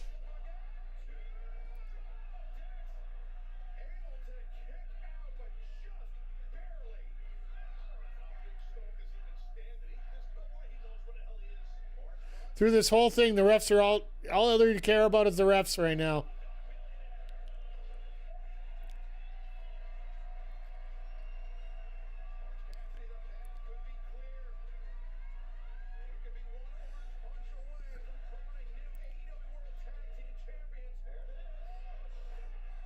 Shatter Machine. And Roddy breaks it up. All right, we're still going.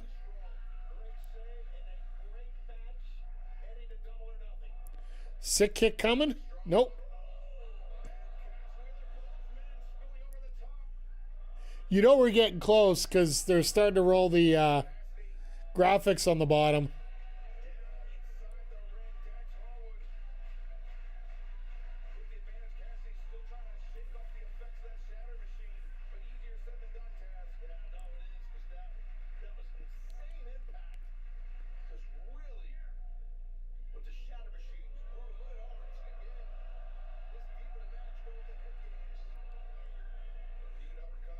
Orange trying to go for the... Oh, never mind. Looked like Dax forgot to kick out again. There it is.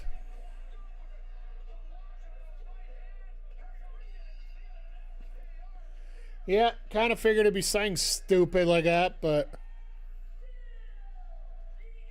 Don't break the watch. It belongs to Christian.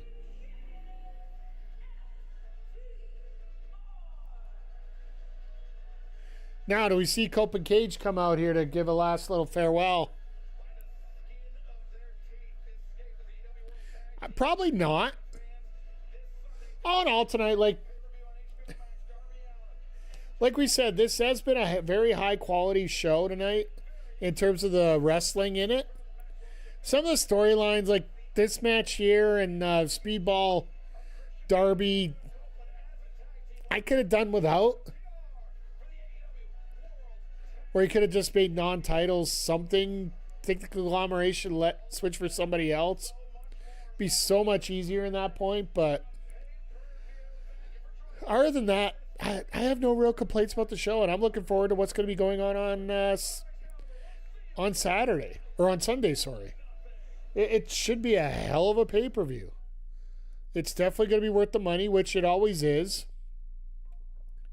And we're going to have a lot of fun enjoying it here as a group, so.